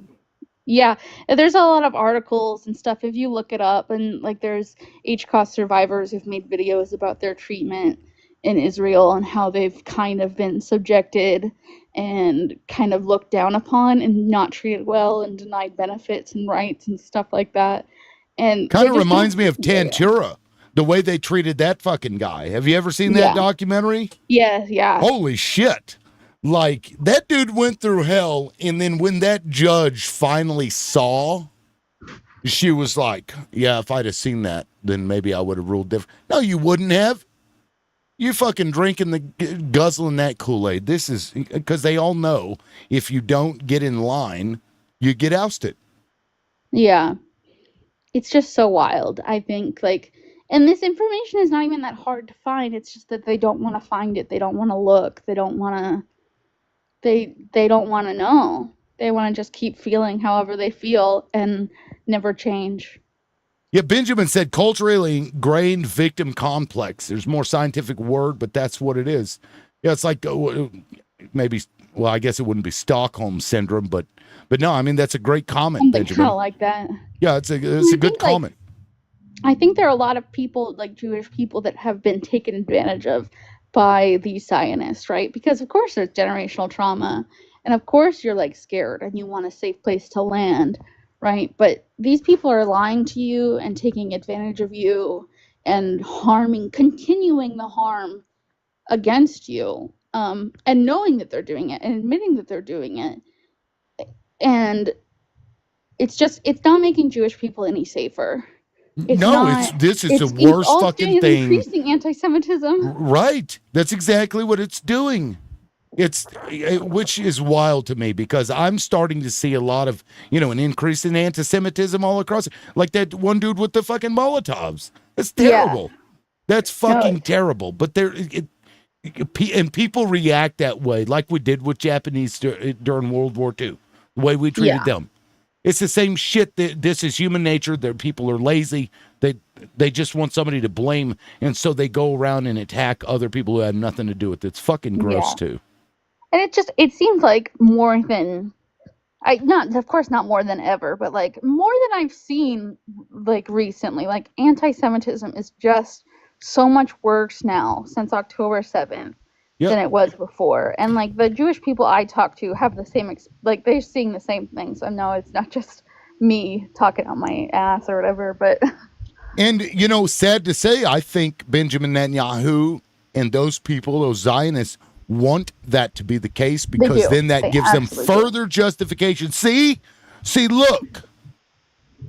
yeah, that's the whole idea. That's why they worked with anti-Semites, and that's why they admitted that that's what they're going to have to do to create their new class of Jewish people and Jewish identity. Yeah, It's wild. It's crazy because like, and you have to call this shit out when it happens too. I think that's important because I just want people to be able to live. Palestinians deserve a place to live just like anybody fucking else does, in peace, without this apartheid bullshit, without robo pew-pews that are pew-pewing them. They got drone pew-pews that go in there and pew-pew these people. It's fucking gross. It's crazy. And when South Africa is calling you out for apartheid, you're probably in the wrong, and they're calling you out. Right. Like when Germany warns about Trump being a fascist. We should probably listen. You might listen. Those people know a thing or two about that. Jesus. Ali, is that right? Yo, I can't tell. Okay. Yeah, what's up, man? No, so I wanted to join when that guy was on, and he was talking about the 80% of aid getting stolen or whatever. Right. So I read an article. I don't have the link. I'm driving right now, but there was a video by I think a spokesman of Israel, whatever. She said they allowed 900,000 meals for the past 90 days. And if you do the math, that's less than one meal every other day for every Palestinian. Wow. Yeah, it's so little food. That's what I was saying. Exactly. That's my point. They are letting them in. And then I read another article that Hamas or someone else got into a skirmish with the actual the organization that's backed by Israel that's stealing the food. It wouldn't surprise me that Israel does that. These people are some covert MFers. Exactly. They're backed by Israel. They're stealing the food and blame it on Hamas. And by the way, it's not just Hamas is just one of the resistant armies. There are multiple ones. I can't name them on top of my head, but there are multiple ones. Hamas is just the more known one. Also, that reminds me of something I was going to say too, is that the whole voting for Hamas point doesn't really make sense because most of the people who voted for Hamas are no longer alive. A lot of the country right now is people under 30. That's kind of the majority of people, and only a small percentage of those people would have even been old enough to vote for Hamas. And they've been polled, and only 4% of Palestinians want Hamas in leadership. When they get sovereignty, that's it's not a threat to you. It's just people trying to protect themselves and Yes, Hamas is just a resistant organization. It's not political. It's not anything. It's just purely resistant. And Israel funded Hamas. Yeah. That too. That's beside the point. Yep, absolutely did, because they were trying to put a rift between the PLO and Gaza.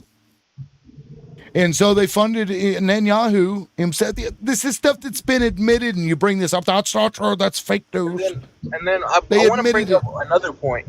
Why does Israel trying to consider itself representation of every single Jewish in the world? Because I'm pretty sure a lot of Jews around the world are not agreeing with Israel. But they don't. They blame them. They project themselves as purely Jewish, and they represent all the Jews. Right. Well, because if you're now in Israel, you're a real Jew. Yeah. I don't know if that's a thing. I just made that up. No, it's absolutely a thing. You're on the money. Yeah, I assume it is, but I don't know. I've never heard that. I have sources to back up that claim. So. Yeah, it wouldn't surprise me. Can you imagine what would happen? Can you imagine? I'm sorry. No, go for it. You should be, Highbrae. What the hell? Just go. Go ahead. I'm kidding. Can you imagine what would happen if a lobby group, a PAC ever formed to fund and encourage the boycott and disinvestment and sanctions against Israel? Basically a counter to APEC? Actually, we do know what would happen. They existed and they got wiped out. They got all sent to jail. I forget what the org is called. I have to look it up, but there was one. And they all got sent to jail and I think are like serving basically like life sentences. I don't know what they got. Like it was. They call them They call them a T group Yeah. because they opposed Israel. Mm-hmm. Yep. Yeah, I mean I'll have that's to find the article on that, but that's there's a whole documentary about it too. Let me see if I can find Then it. the Anti-Defamation League would ridicule you. What's up, Astros?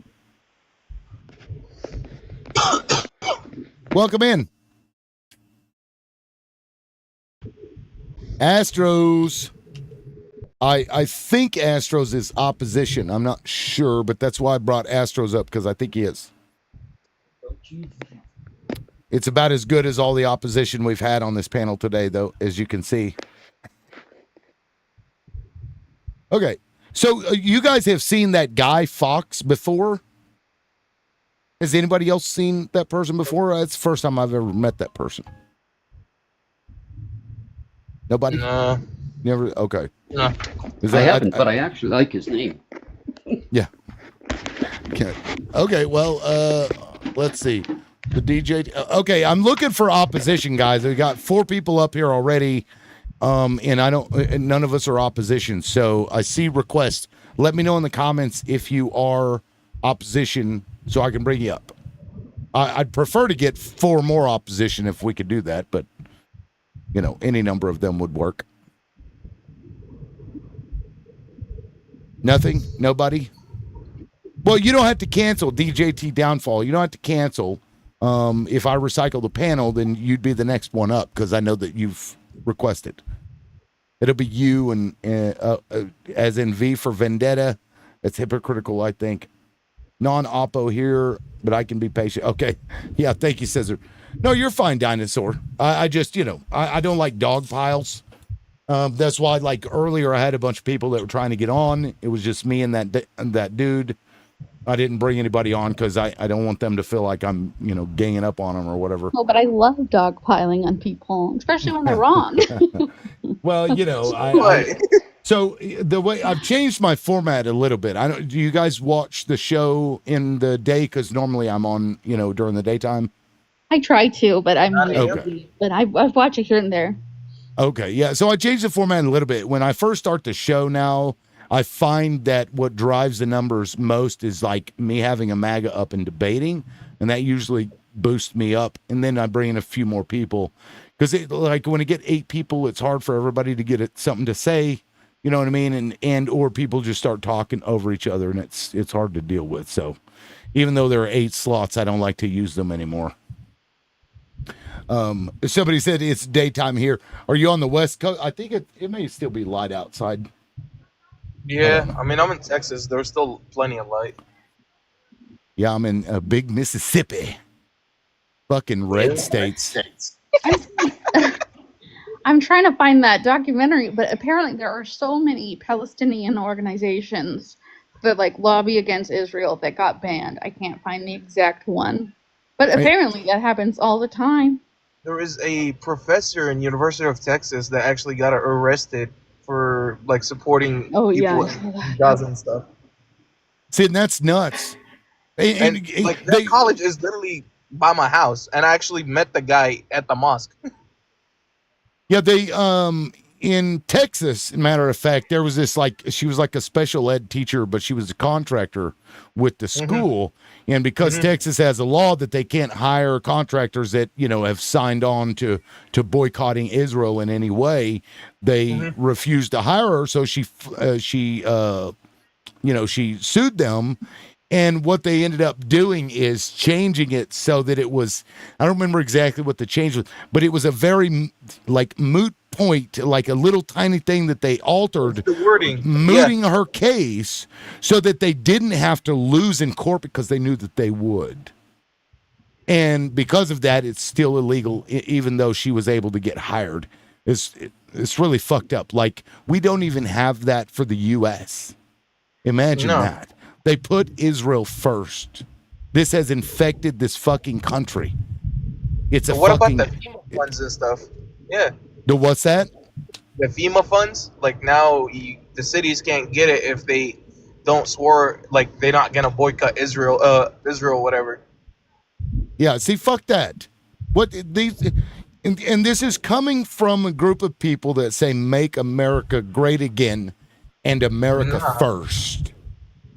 It's more like Israel first. It's MIGA. Make Israel great again and Israel first. That's what these people believe. And that was with an M, not an N, just in case you misheard me. Somebody's going to clip that. I'm like, oh my God, look what Liberal Loudmouth just said. What did he say? They'll remove the parts before and after. Yeah, do a little editing. Yeah. Oh my God, I knew he was a racist. Fuck it, that would not surprise me. So since you don't have any opposition up right now, I actually have a debate topic that I could take the seat of opposition for. Probably not. No, go ahead. I'll try. Okay, so the argument, common MAGA argument, is women can't be leaders. So why are men better leaders than women? Yeah? You want to try it or no? I mean, women. I Do don't you know. believe I that agree women with you. can be leaders? No, but I do have an argument that I think is because I don't think there's any valid argument for that. I'll try to take the seat of the opposition, but I do have an argument that I think is the only thing that can be claimed as a valid argument. Okay, let's hear it. Okay. So, have you heard of the Five Brains study? Five brain study. Explain it to me. Five brain types? I may have. I don't know. I think I've heard of it. Go ahead and Okay. expand on that, and maybe.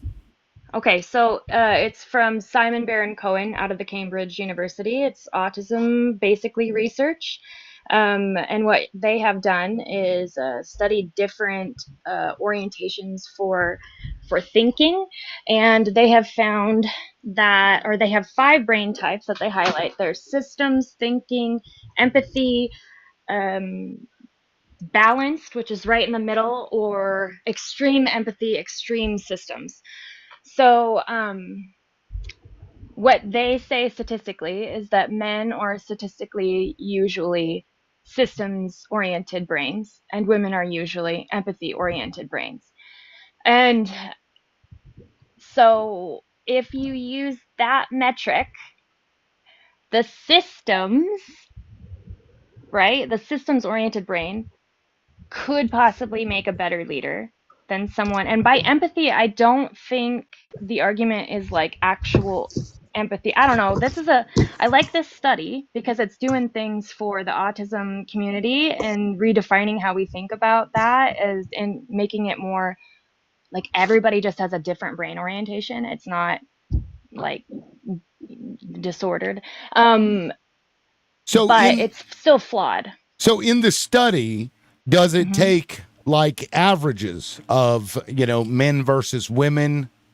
Is that, because I'm not familiar with the study that guys, you're I'm gonna have to referring get to. off. Sorry. Is that Ali? Okay. Yep. All right, thanks, man. I appreciate you coming up. Yep. Bye. So since we only have 2 people, let me bring in 2 more. We'll just keep it at 4. Scissor. Oh, and DJT. Request back up and I'll bring in the downfall DJT. Anyway, go ahead. Yeah, so it's been, I don't know how many years that they've run this study, but I don't know exactly how they have done it historically, but I do know that now you can go on and take their questionnaire on the website.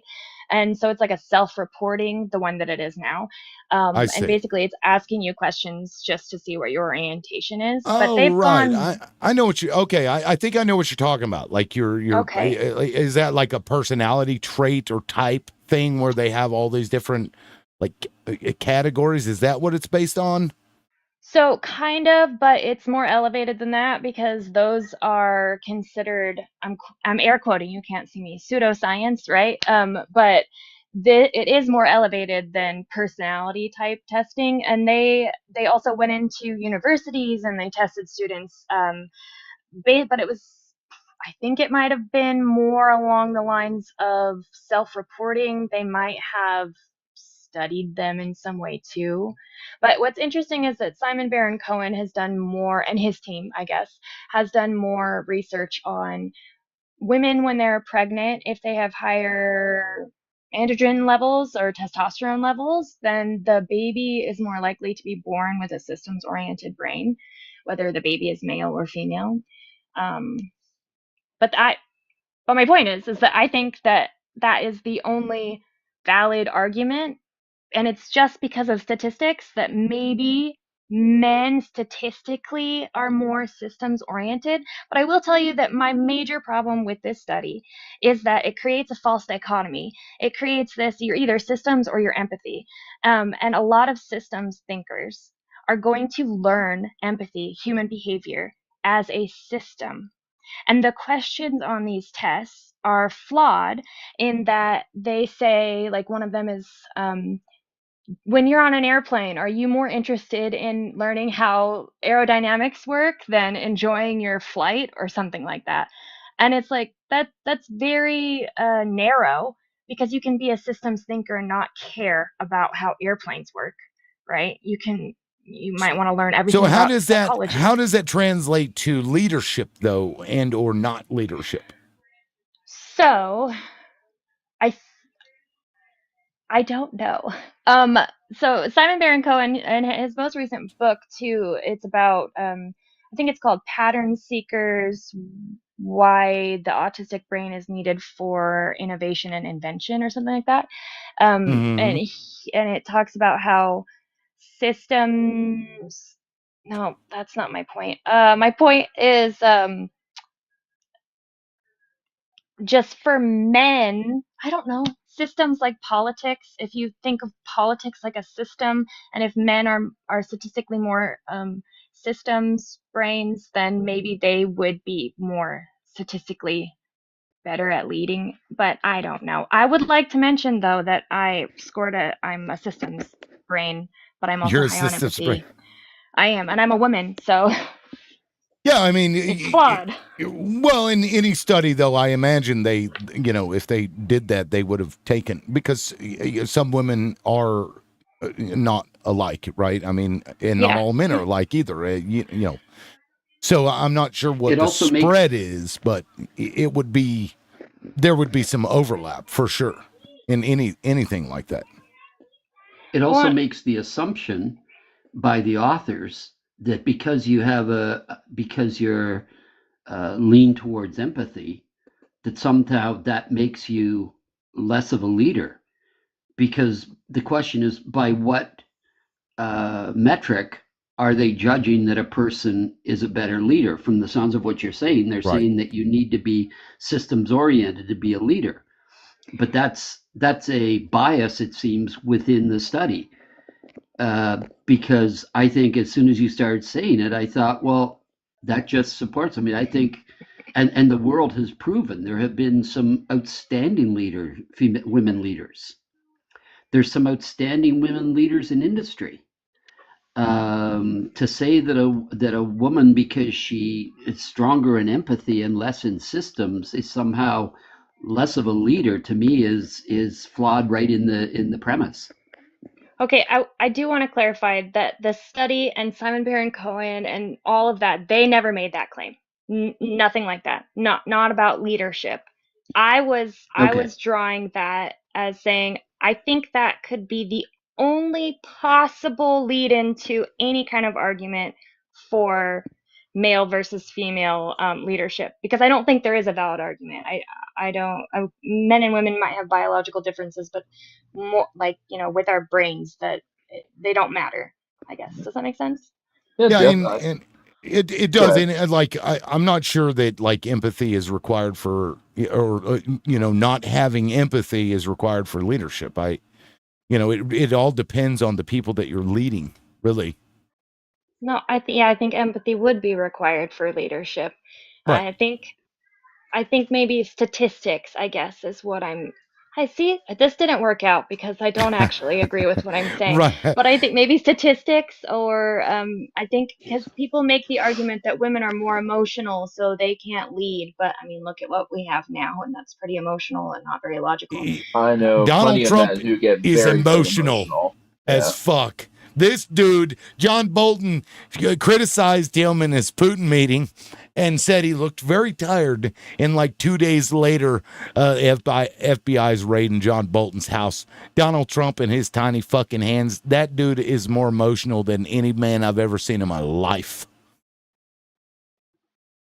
So there's no argument there for emotions. Yeah. Right. No, and he's a fucking terrible leader. Anyway, Scissor, welcome up. And thank you for being patient. I appreciate that. Yeah, no worries. Thank you for having me back on. I was on this afternoon, I think. Yeah. Yeah, and I couldn't help but agree with it. Is it Ali? Or Ali? I did know the if I'm same sorry. thing. Ale, right? Ale, yeah. Ale. Okay, cool. I remember. Yeah, so I mean, while she was describing that, I was reading up a little bit on Simon Baron Cohen, and I guess my first thought is like, is he related to Sacha Baron Cohen? But I digress.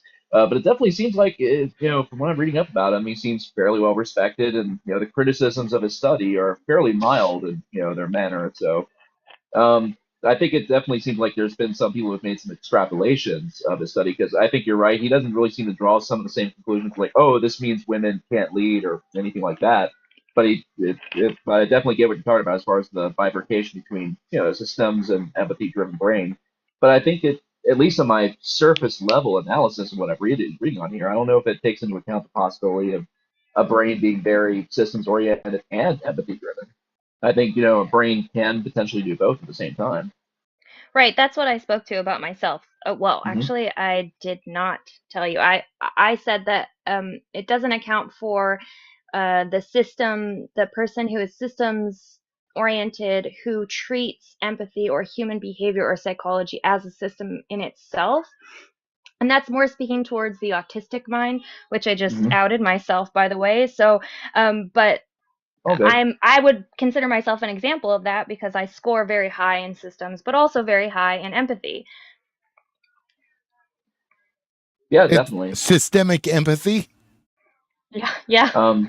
I think another interesting take maybe on this whole thing too is forget the biological term for it, but basically whale brains, like killer whale brains, for examples. When they've done studies of their brains and everything, they found that the empathic centers of their brain are like 5 times the size of ours in terms of per weight distribution. So basically, like the centers of the brain responsible for like empathic thought are a lot more complex and a lot bigger than ours, but yet they show deft strategic thought, especially in their hunting patterns. And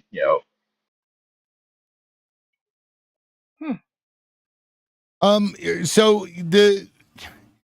I mean, I wonder if there are any like race correlations and or like inherited trauma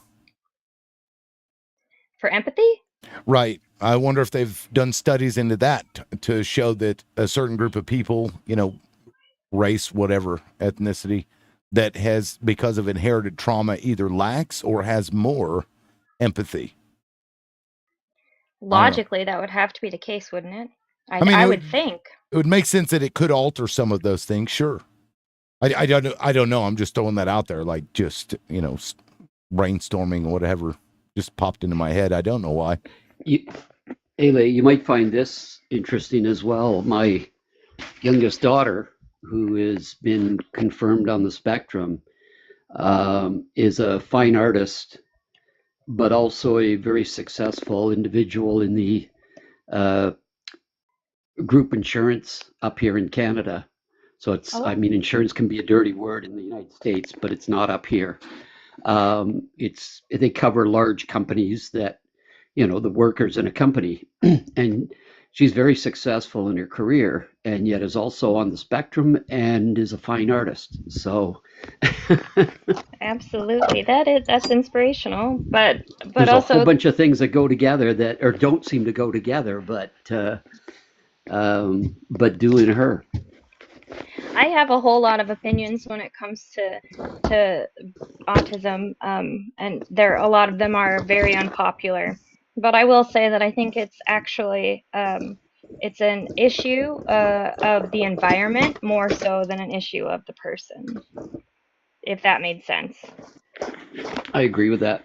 Yeah. I also have a 10-year-old grandson who's on the spectrum and is highly proficient at engineering type skills and wants to be an engineer, but he's mad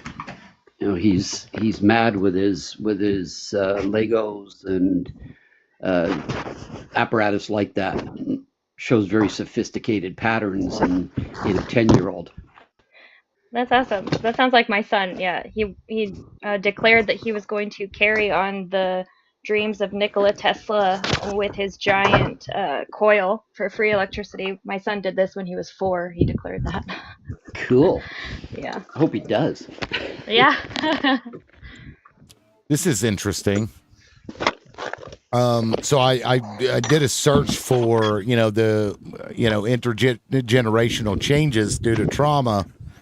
And there was a study over, I believe, Holocaust survivors. I think that's who they were studying. No. Let me see. No. Get out. I was You like, get out what of did, no, what did I do? Yeah. Yeah, let's see. Studies that were reviews or qualitative, non-specific to collective trauma and focused on the effects of the trauma on third-generation descendants didn't meet the inclusion criteria. Let me get to the assessment revealed that most studies. It's reviewing the methodologies. That's where. Hold on. Let me. Mayhem, you got some. Hey, honey, can you hear me? Yeah, I can hear you. Yes, honey. Study character review included all 18 studies. Their descendants decline. Okay, I didn't scroll down far enough. Here we go. Now, fuck it. I'll read it and maybe I'll talk about it later. But I believe, the ChatGPT summary of that was that they found that of the adult children of Holocaust survivors, they had higher anxiety levels, more avoidance of interpersonal conflict, less emotional expressiveness, greater defensiveness, lower assertiveness, and self-sufficiency. And this was compared with 37 controls. Family environments described as emotionally restrained, more focused on responsibility and morality.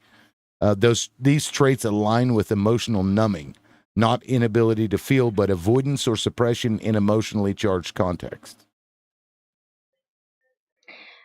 That's interesting. That is interesting, and I would say that logically, if you were raised by people who had survived something traumatic like that, then there would be this fear that's ingrained, into you, Right. and through stories and such of this constantly watching out for things like that. Yeah, well, and epigenetics play a role in that too, where trauma can be passed along to your children. Yeah, through, various genetic markers. It's not, an actual alteration of the genes, so it can go away over time, but it can, they find that it can cause, psychological behavior changes in groups of people.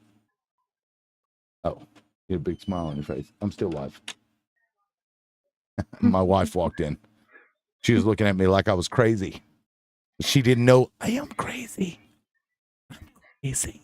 Oh, she just said she knew. Never mind, the bag's out. Yeah. Cat's out of the bag, y'all.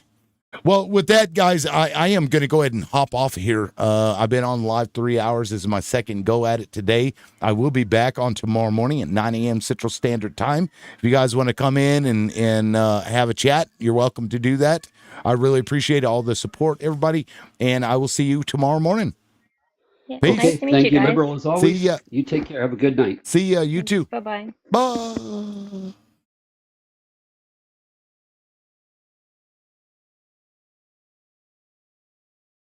Oh, I'm going to go ahead. I forgot about YouTube. YouTube guys, thank you so much. I appreciate you being here, and you all have a great night too. See ya.